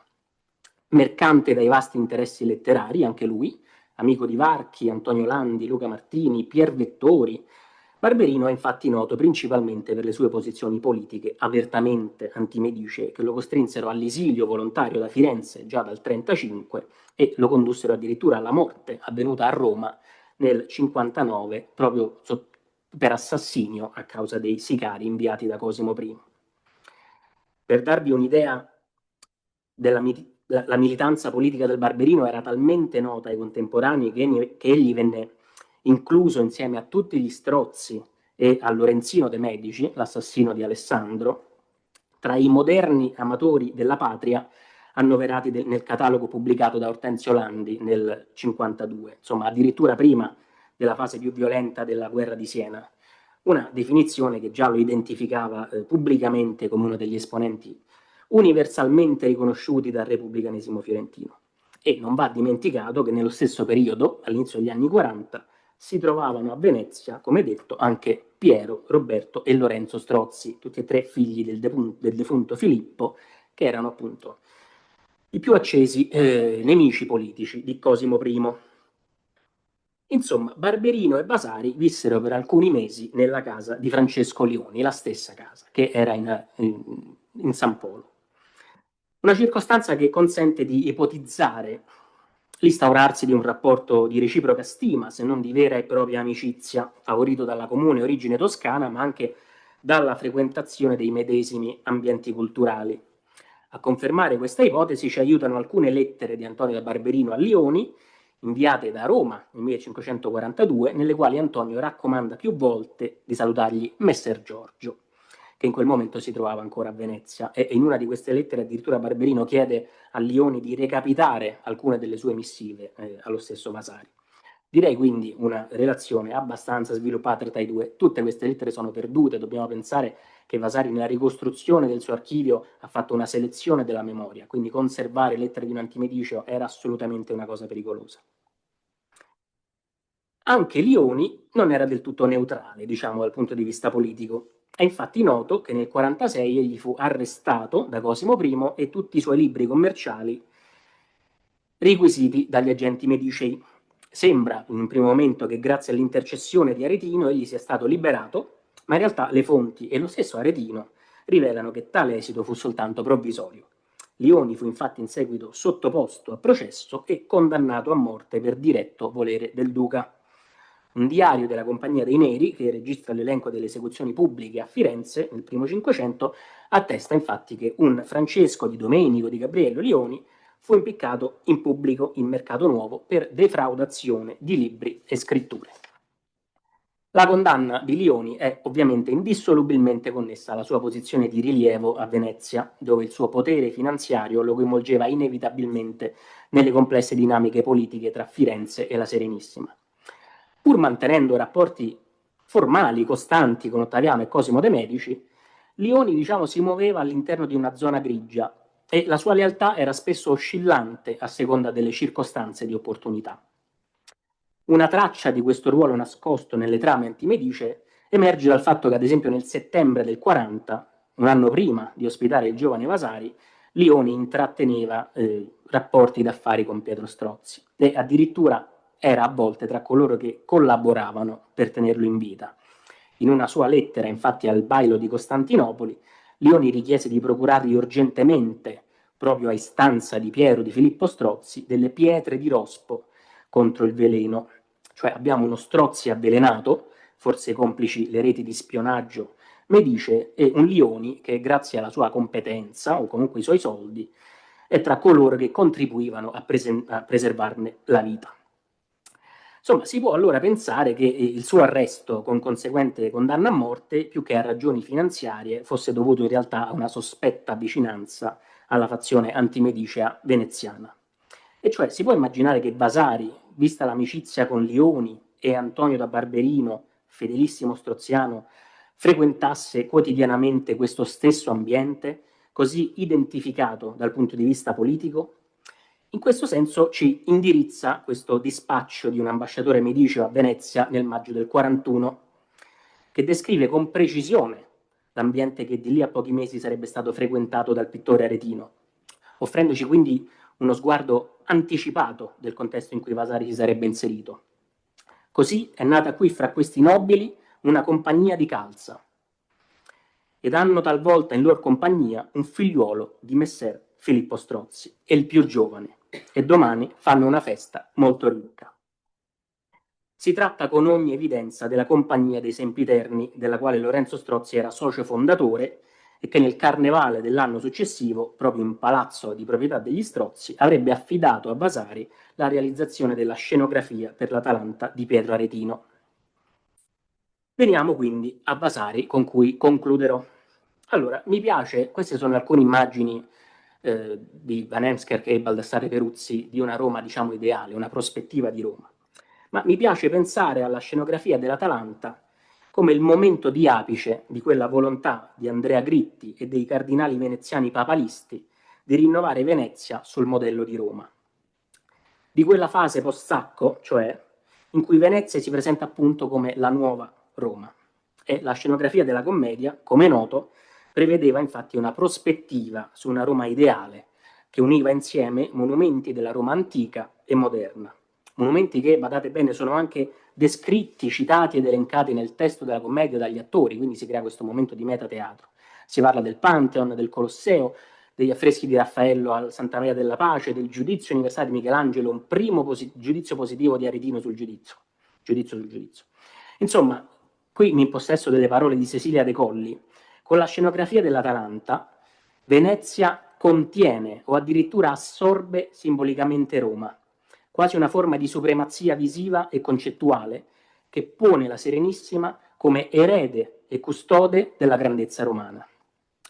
Ciò detto, alla luce del contesto politico che abbiamo descritto, proviamo ora a rileggere il soggiorno di Vasari a Venezia, orientando l'analisi non solo sulla sua attività artistica, quanto piuttosto sulla rete di relazioni da lui intessute con questa dinamica comunità fiorentina.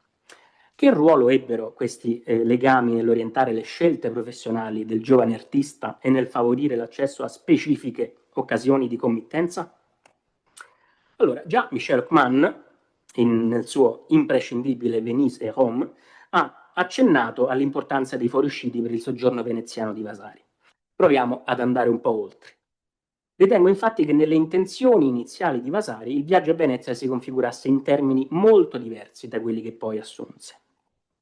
L'artista partì infatti da Firenze alla fine del 41 in un momento estremamente favorevole per la sua carriera presso l'entourage mediceo. Aveva infatti appena preso parte, e con esito positivo, all'allestimento per il battesimo del primogenito del duca il 7 luglio del agosto del 41 e poteva legittimamente attendersi un prossimo ingresso stabile alla corte fiorentina, dove, come emerge da questa lettera di Martini, era riconosciuto come il pittore di Ottaviano de' Medici. In linea con questa prospettiva, una lettera di Aretino a Cosimo de' Medici, datata nel gennaio 42, quindi con Vasari appena arrivato, manifesta esattamente la stessa sensazione. La forza dei preghi di una compagnia di questi gentiluomini e il desiderio che io aveva che Giorgio facesse conoscere la sua virtù qui mi spinsero a fare una commedia. Il poeta si sentiva quasi in dovere di giustificarsi con il duca per aver portato Vasari a Venezia, per impiegarlo nella realizzazione dell'impianto scenico per la compagnia dei Sempiterni e quindi, diciamo, di averlo sottratto temporaneamente alla disponibilità della corte medicea.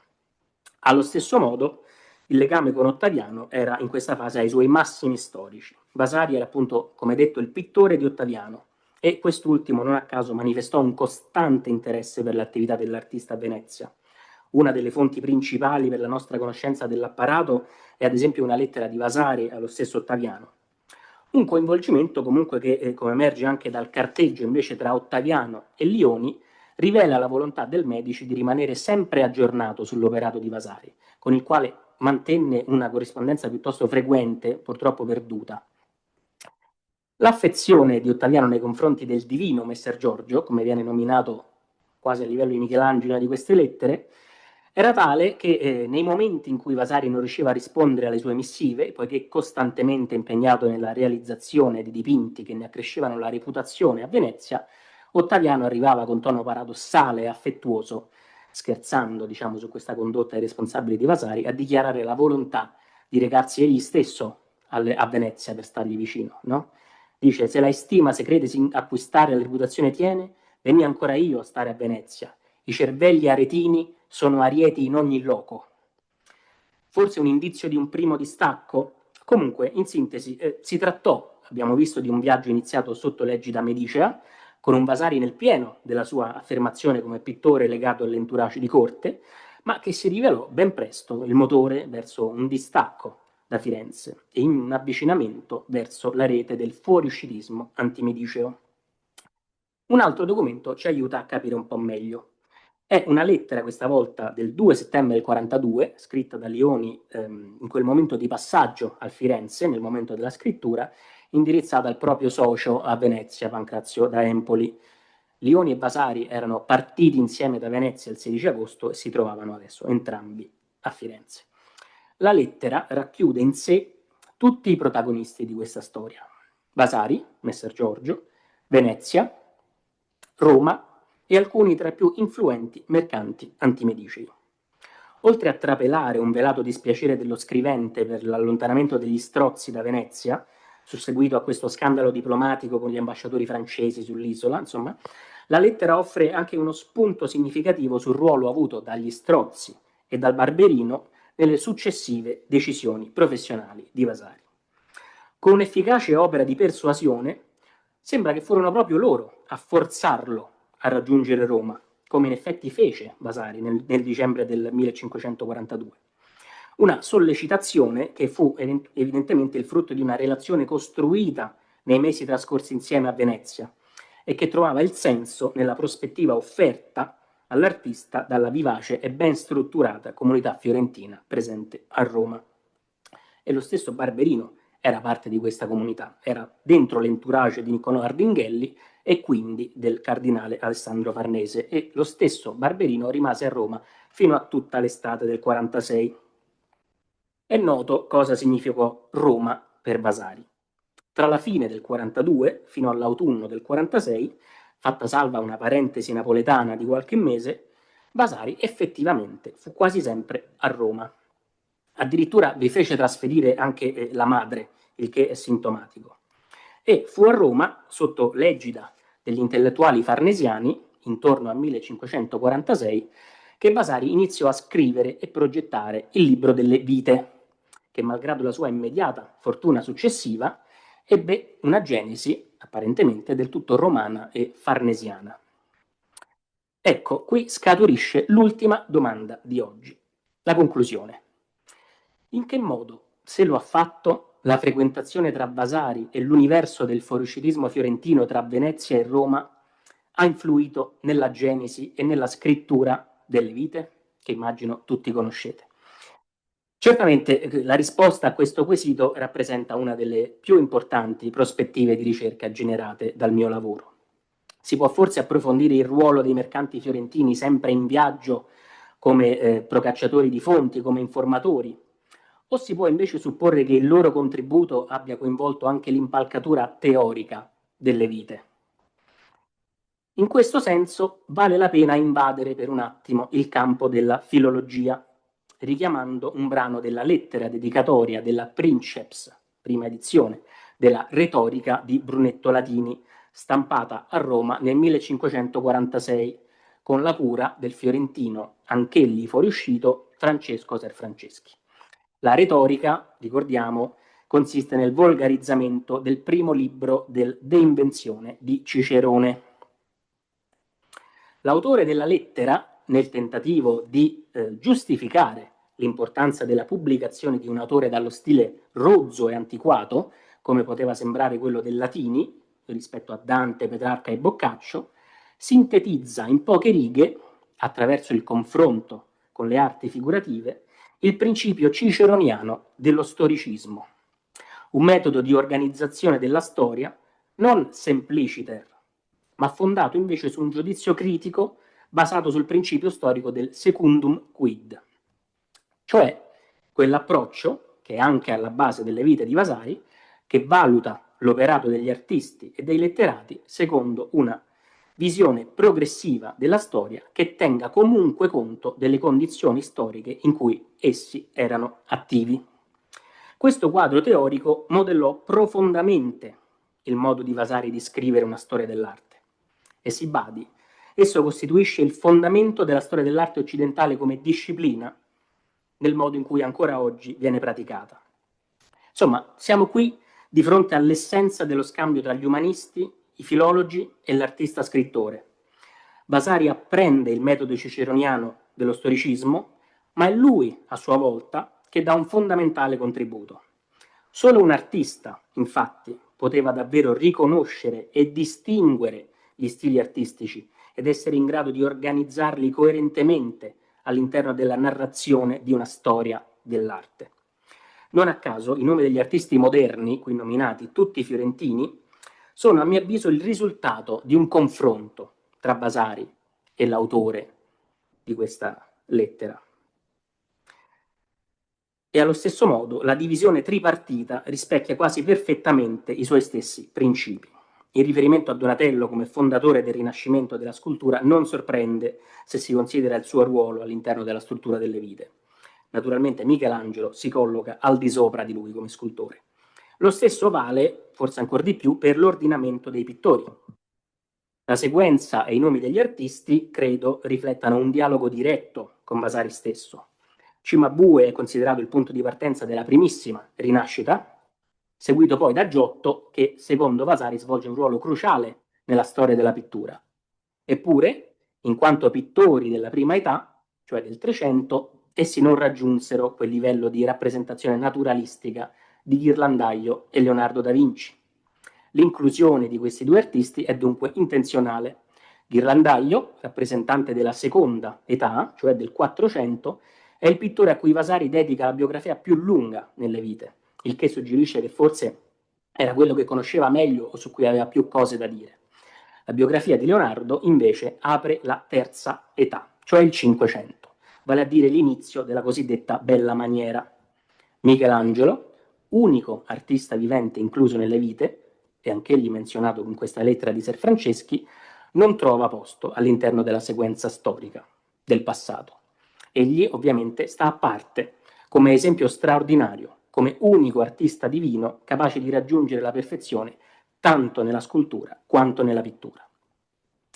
Il testo curato da Ser Franceschi è stato pubblicato da Kliman nel 2014 ed è però rimasto sostanzialmente ignorato dalla critica, perché classificato solo come uno dei discorsi sull'arte circolanti a Roma negli anni in cui Vasari stava lavorando alle vite. Kliman esclude infatti che possa trattarsi di una fonte diretta per Vasari, ritenendo la data di pubblicazione troppo prossima al momento in cui l'artista dichiara di aver avviato la stesura dell'opera. Eppure la lettura di questo brano che avevamo prima richiama in modo evidente un celebre passo del Brutus di Cicerone, in cui è efficacemente condensato quel principio storicista che Gombrich ha indicato come fondamento teorico essenziale delle vite. E lo stesso criterio di giudizio è poi esplicitato infatti anche da Vasari nel secondo proemio della sua opera. Secondo un'ipotesi ormai accettata negli studi, Vasari avrebbe conosciuto e accolto il metodo ciceroniano su suggerimento di Vincenzio Borghini, grande filologo. Una ricostruzione, a parer mio, difficilmente sostenibile, poiché non esistono attestazioni di un contatto tra i due prima del 1548, quando cioè il libro, le vite, avevano già raggiunto uno stadio redazionale avanzato. Ora, rivalutando l'importanza di questo brano nell'economia complessiva delle vite, si può forse proporre una nuova ipotesi sull'origine dell'impostazione retorica ciceroniana del libro. L'elemento generatore del cortocircuito sta nell'identità del dedicatario della lettera del volume di Brunetto, e cioè ancora, di nuovo, sempre Antonio da Barberino. Abbiamo visto, conosciuto a Venezia, e tra i responsabili della decisione di Vasari di trasferirsi e stabilirsi a Roma, nella Roma farnesiana e antimedicea negli anni 40.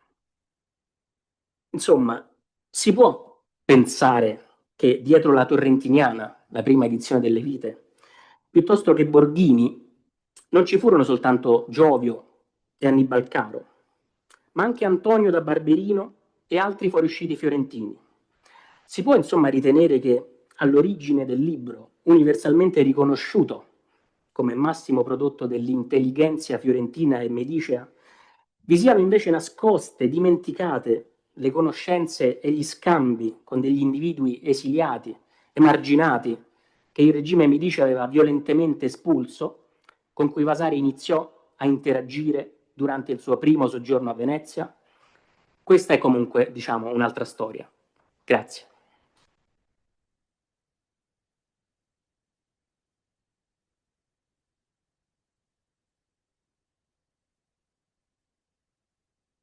Grazie molte per questa relazione così ricca anche di materiali inediti che ci ha regalato in anteprima e possiamo quindi iniziare la discussione, Emanuela?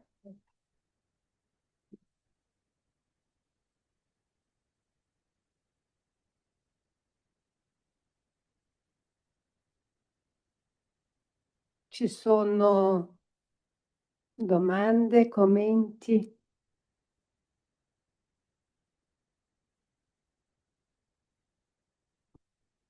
Guardo provocatoriamente Matteo che c'erano tanti argomenti. Mi sembra anche nella relazione di Emanuela di aver ritrovato delle citazioni che ci avevi proposto anche tu. Di questo quadro tragico, il sacco di nomi. Io ricordando con tutto rispetto per chi ha posto la domanda che cos'è il sacco di Roma, secondo me, sinceramente, negli anni di Mario Saludo, che cos'è stato il sacco di Roma, c'è molte chiarezze, c'è una grande tragedia. Quindi la domanda per noi storici è vero, poi chiaramente può sfumare tante cose, cambiare,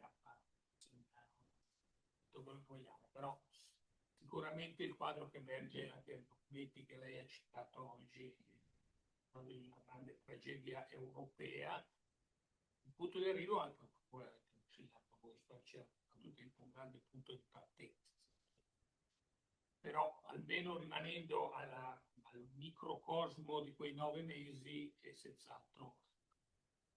Dobbiamo purtroppo partire comunque è stata una grande tragedia, capire i motivi e capire anche gli elementi poi interni. Molto interessante, io ho messo in luce il dialogo, scontro in continuazione fra le varie componenti che dominano la città, quindi gli anzichenetti, gli spagnoli e tutti coloro che sono costretti a interagire. Questa è una cosa su quale forse gli storici ancora non hanno insistito molto.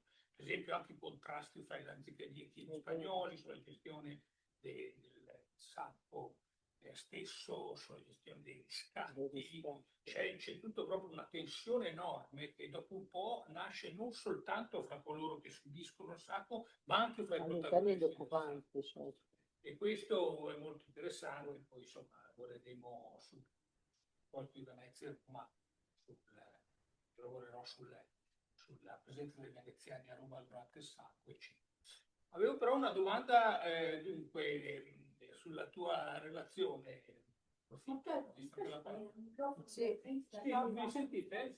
Bravo, la prima volta nella vita che mi succede. No, perché da casa.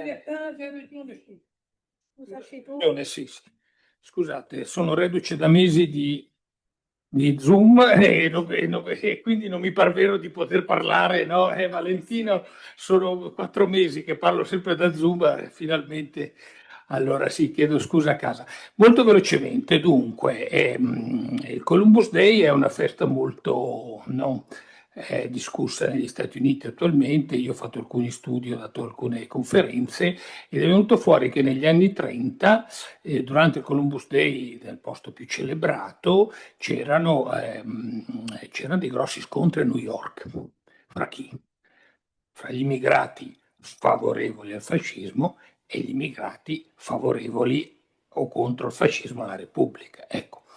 Quindi la mia domanda mi è venuta in mente, ma non è possibile che ci potessero essere anche situazioni di tensione all'interno della comunità veneziana, fra le comunità, perché non dimentichiamoci che appunto dagli anni 30 almeno del 400, da quando Cosimo il Vecchio usa, no, usa Venezia come luogo di fuoriscitismo, per l'altro, c'è tutto ovviamente una presenza pro-medicea in città, che possiamo immaginare, non è stata studiatissima, possiamo immaginare anche attraverso il Banco Medici. Quindi quando i fuoriusciti negli anni 30 e anche prima, perché io, come tu sai dal mio articolo, ho rintracciato la presenza di Strozzi abbastanza presto attraverso già nei diari di Marin Sanudo, quindi entro il 1537, tra l'altro in posizione molto centrale nelle cerimonie di San Polo.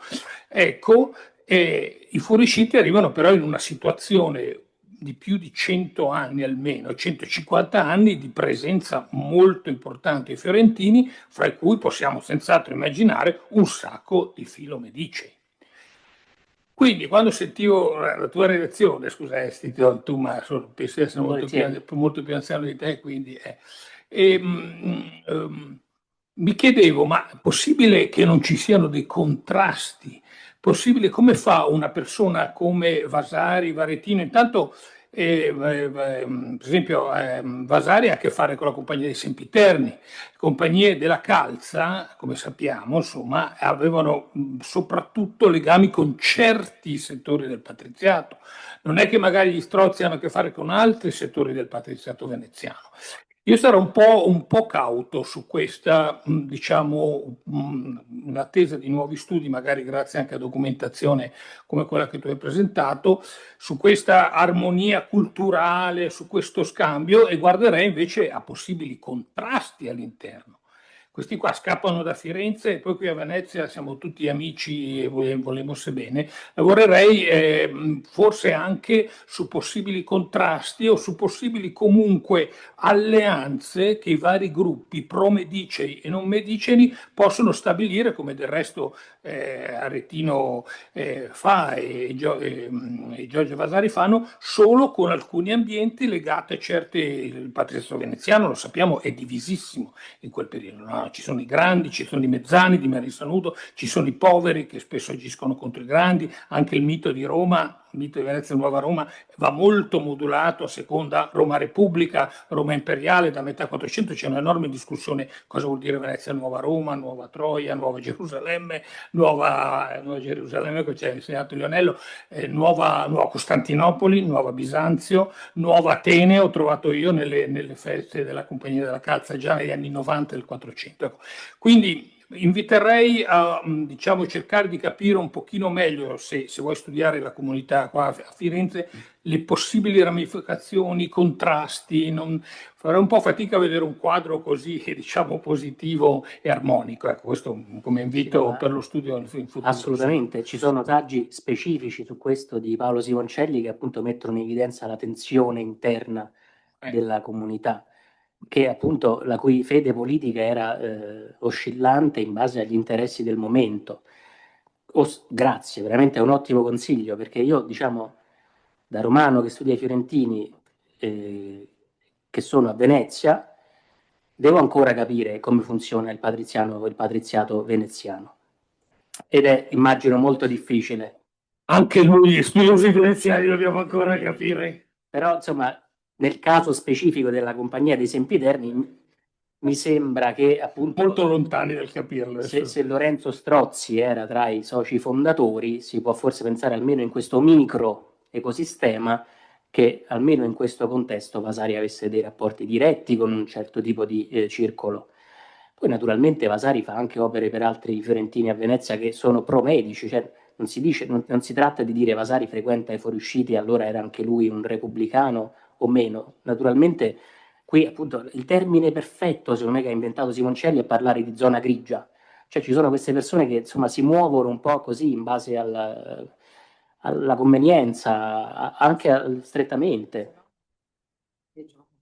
Esatto, cioè sono persone che... C'è quel libro c'è un libro che si occupa come si chiama, di quello studioso inglese, mi sembra, su Aretino che si occupa dei rapporti fra Aretino e il patriziato veneziano. Come si chiama?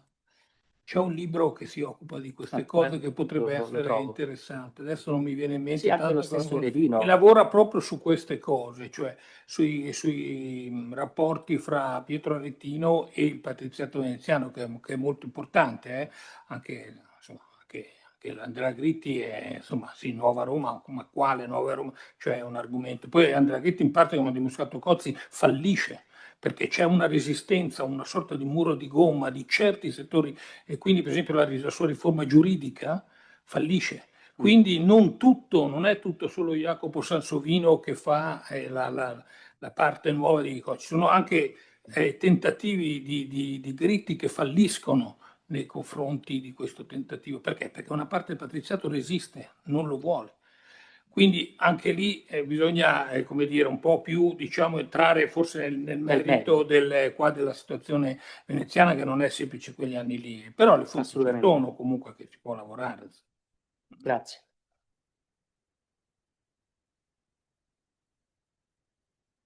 Io posso fare una domanda alla professoressa Ferretti? Cioè, io ho studiato la comunità fiorentina dopo, cioè negli anni 40 e 50, e, insomma, sì, infatti.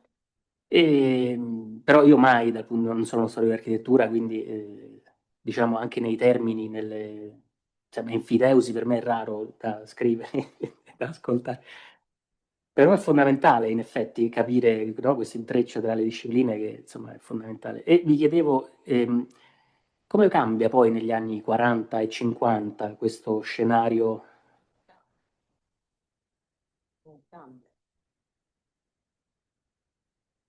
Non cambia se non in rarissimi casi, cioè i palazzi di proprietà dei fiorentini a Roma penso basti una mano per contarli, proprio perché appunto c'è questa situazione così, come dire, difficile che sottopone a rivolgimenti che poi si complica quando ulteriormente si complica quando ci sono famiglie che sposano posizioni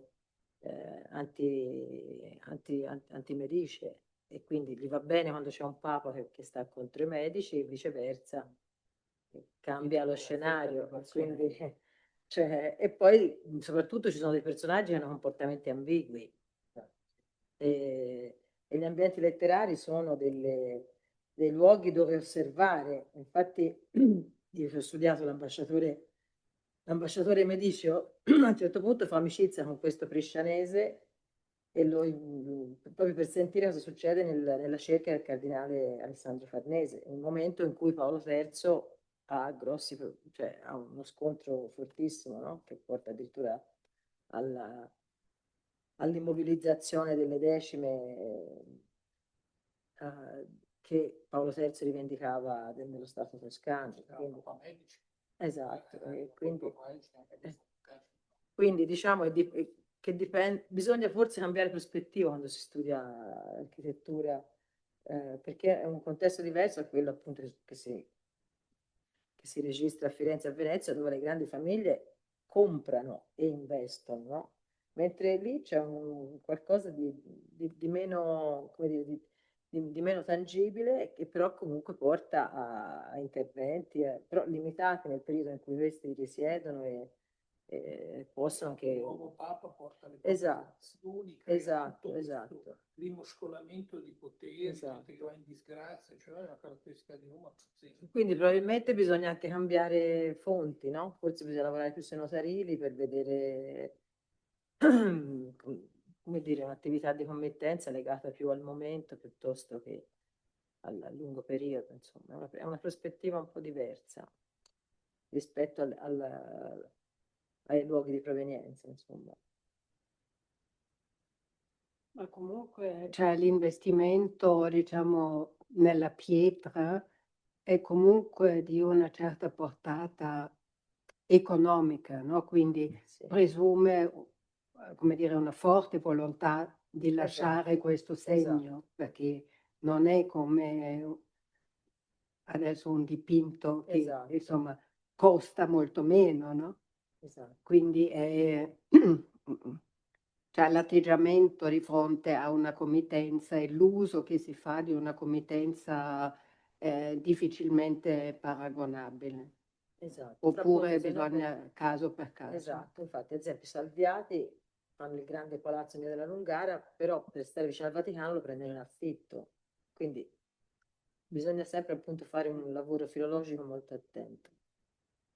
Questo palazzo, io l'ho spesso citato, questo palazzo Salviati, in via della Lungara, no? Che è quello che oggi è la sede del Ministero della Difesa, credo.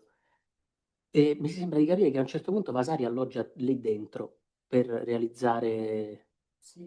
E gli indirizzano le lettere a Sant'Onofrio, la salita, dove che sale la salita dietro la Lungara?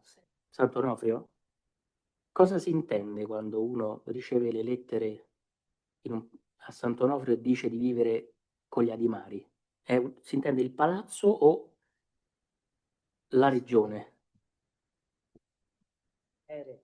Grazie, si intende il quartiere. No, sinceramente questi aspetti non mi sono mai troppo chiesti. Comunque, io ritengo personalmente che per le vite di Vasari abbia avuto maggiore influenza il contesto romano in quello veneziano, la mia personale interpretazione. Sì, ma infatti il contesto è romano, cioè è solo il fatto che aveva conosciuto queste persone per la prima volta a Venezia, dove lui si reca, le stesse persone che sono a Venezia sono poi a Roma, in questo singolo caso.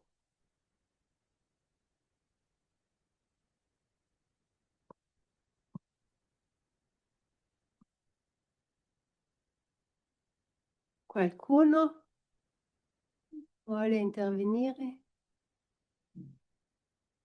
Sì, in realtà al di là poi dell'aspetto politico, mi vorrei focalizzare di più sull'aspetto più culturale, perché anch'io sono dell'idea che invece la prospettiva comunitaria, quasi corporativa, sia essenziale per comprendere soprattutto lo scenario culturale appunto del Cinquecento. E proprio a questo punto, anche con gli scontri, come diceva il professor Casini, le comunità si possono scontrare, questo ovviamente crea un aspetto culturale naturalmente, ma dal punto di vista più materiale, nel caso di Vasari, quindi naturalmente Vasari pittore, in che modo credi se lo credi, che abbia influito Venezia su Vasari, piuttosto che le forme centro-italiane a Venezia, di cui si è discusso molto spesso, ma sul corpus vasariano in che modo può aver avuto un ruolo tangibile Venezia?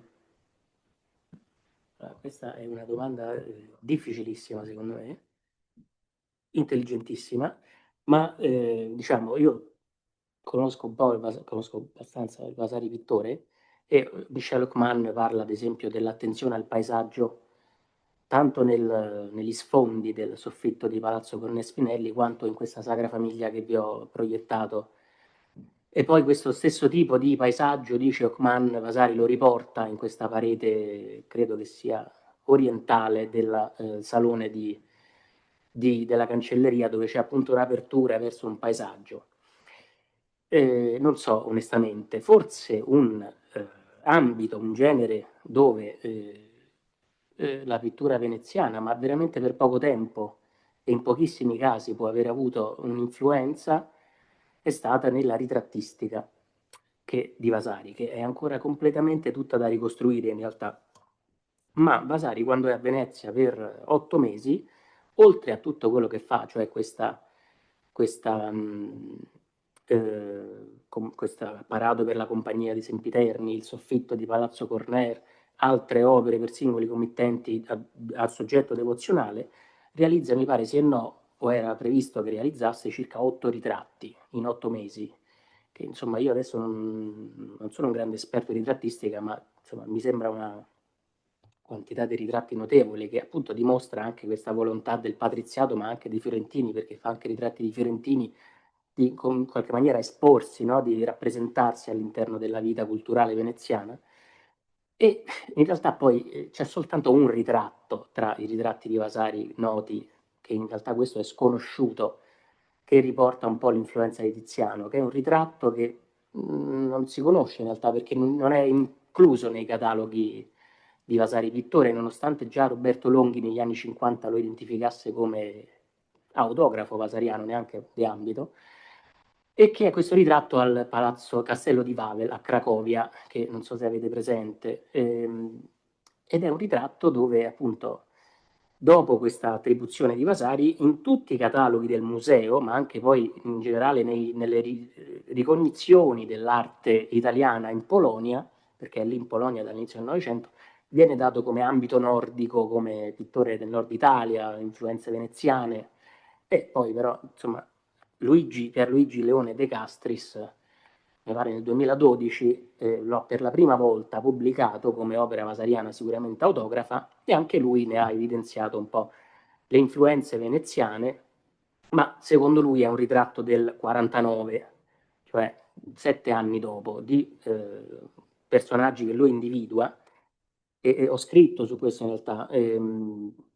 Io in realtà riconduco, adesso senza avere il ritratto davanti è difficile, ma per dimensioni, per soggetto, per come è descritto nelle ricordanze, cioè un ritratto dal mezzo in su di un giovane della famiglia Tiepoli bolognese che però era a Venezia, io vedo questo ritratto e penso che sia stato fatto a Venezia nel 42, quasi in competizione con Tiziano, perché poi Vasari nel 42 realizza anche questo ritratto di Elena Barozzi, che era una nobildonna veneziana, credo sposa di Andrea Boldù, che era un capitano delle milizie veneziane, e che poi diventerà addirittura l'amante di Lorenzino de' Medici.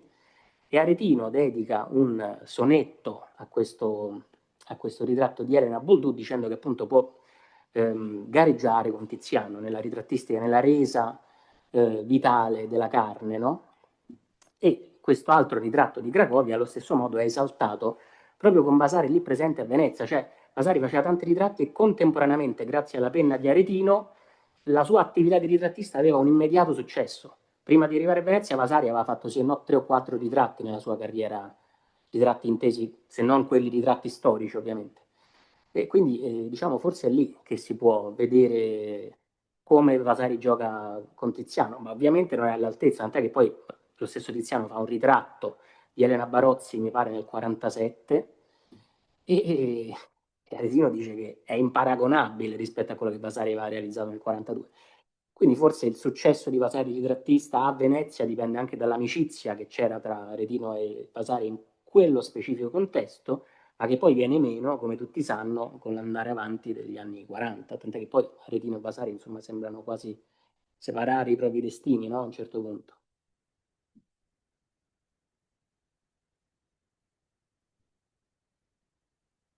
Forse dobbiamo chiudere?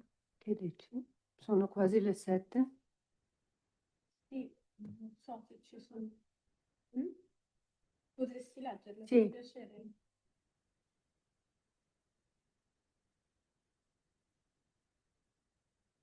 Allora, vado io. Per il dottor Giglio, che ringrazio per il suo intervento, da Cecilia De Colli. A proposito della lettera di Donato De Bardi a Cosimo I, nelle parole domane fanno una festa molto ricca, il riferimento a domane lo ha inteso in modo metaforico a una data da destinarsi, quindi quella dell'Atalanta del 1542, oppure ad una data vicina al maggio 1541, anno di fondazione della stessa compagnia dei Sempiterni. Potremmo pensare in tal caso a una precedente festa in casa di uno dei compagni di cui non abbiamo testimonianze? Perdonatemi la domanda, ma la mia connessione non è buona e credo di aver perso questa informazione. PS. Elena Barozzi è moglie di Antonio Zantani, Sempiterno. Esatto. Amico di Boldù, altro Sempiterno, grazie. Esatto. Grazie per questa informazione, perché poi Vasari fa anche un ritratto di Boldù, quindi insomma è sempre così. No, io credo, allora, non erano degli ambasciatori ufficiali quelli che in questa fase erano a Venezia, l'ambasciatore ufficiale arriva soltanto che è Pierfilippo Pandolfini alla fine del 45, e su questo consiglio la lettura dei saggi di Stefano Dall'Aglio, che proprio insomma, chiarisce la cronologia degli ambasciatori veneziani, ma ciò che importa è che questi informatori informali praticamente quotidianamente informavano la corte medicea di ciò che avveniva a Venezia, quindi in questo caso domani credo si tratti letteralmente di domani. Poi magari non era una grande festa come quella che è stata fatta per il Carnevale del 42 con Aretino e Vasari, però chissà, cerchiamo, no? Magari con una Sì, ricetta. la festa di fondazione della compagnia, penso. Sì. Erano grandi feste, banchetti più che feste spesso, sì, quindi se ben mi ricordo è il periodo in cui si mette assieme la compagnia dei Sempiterni, Sì. e quindi se non è la festa proprio di fondazione è una delle prime in cui si mettono assieme, sì. Sì, in realtà la compagnia del calza dei Sempiterni e quelle degli Accesi negli anni 40, negli anni 60 e 500 sono delle tarde, come dire, propagine e compagnie della calza che a mio parere dopo gli anni 30 un po' tendono a scomparire, ci sono poche testimonianze, un fenomeno senz'altro in diminuzione. Però senz'altro i Sempiterni e poi gli Accesi negli anni 60 riprendono questo fenomeno con grande forza e insomma, quindi sono molto citati dalle fonti. Non abbiamo più Marin Sanudo per quel periodo, quindi purtroppo ci manca una grande documentazione. Però in questo caso adesso sono 10 anni, 15 anni che non mi occupo più dei Sempiterni, ma mi sembra fosse quel periodo la loro fondazione. Comunque basta guardare il libro di Lionello Venturi su Compagnia della Calza che descrive la cronologia precisa. Sì, penso sia riferito a quello. Sì. Le lettere degli ambasciatori, io sto scrivendo un libro intero sul 400 e parlerò della storia della Compagnia della Calza del 400 prima di Sanudo, solo quasi esclusivamente grazie alle lettere degli ambasciatori di Milano, di Ferrara e di Mantova. Sono venute fuori delle cose assolutamente incredibili.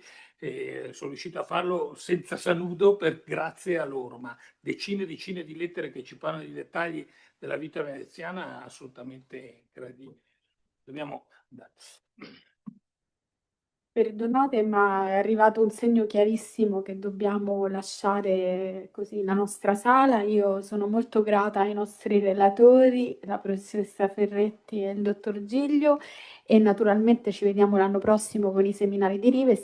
Abbiamo già in cantiere un tema che credo sarà molto federativo e anche molto stimolante, e quindi grazie a tutti per questa partecipazione e grazie soprattutto ai nostri relatori per questo eccezionale seminario.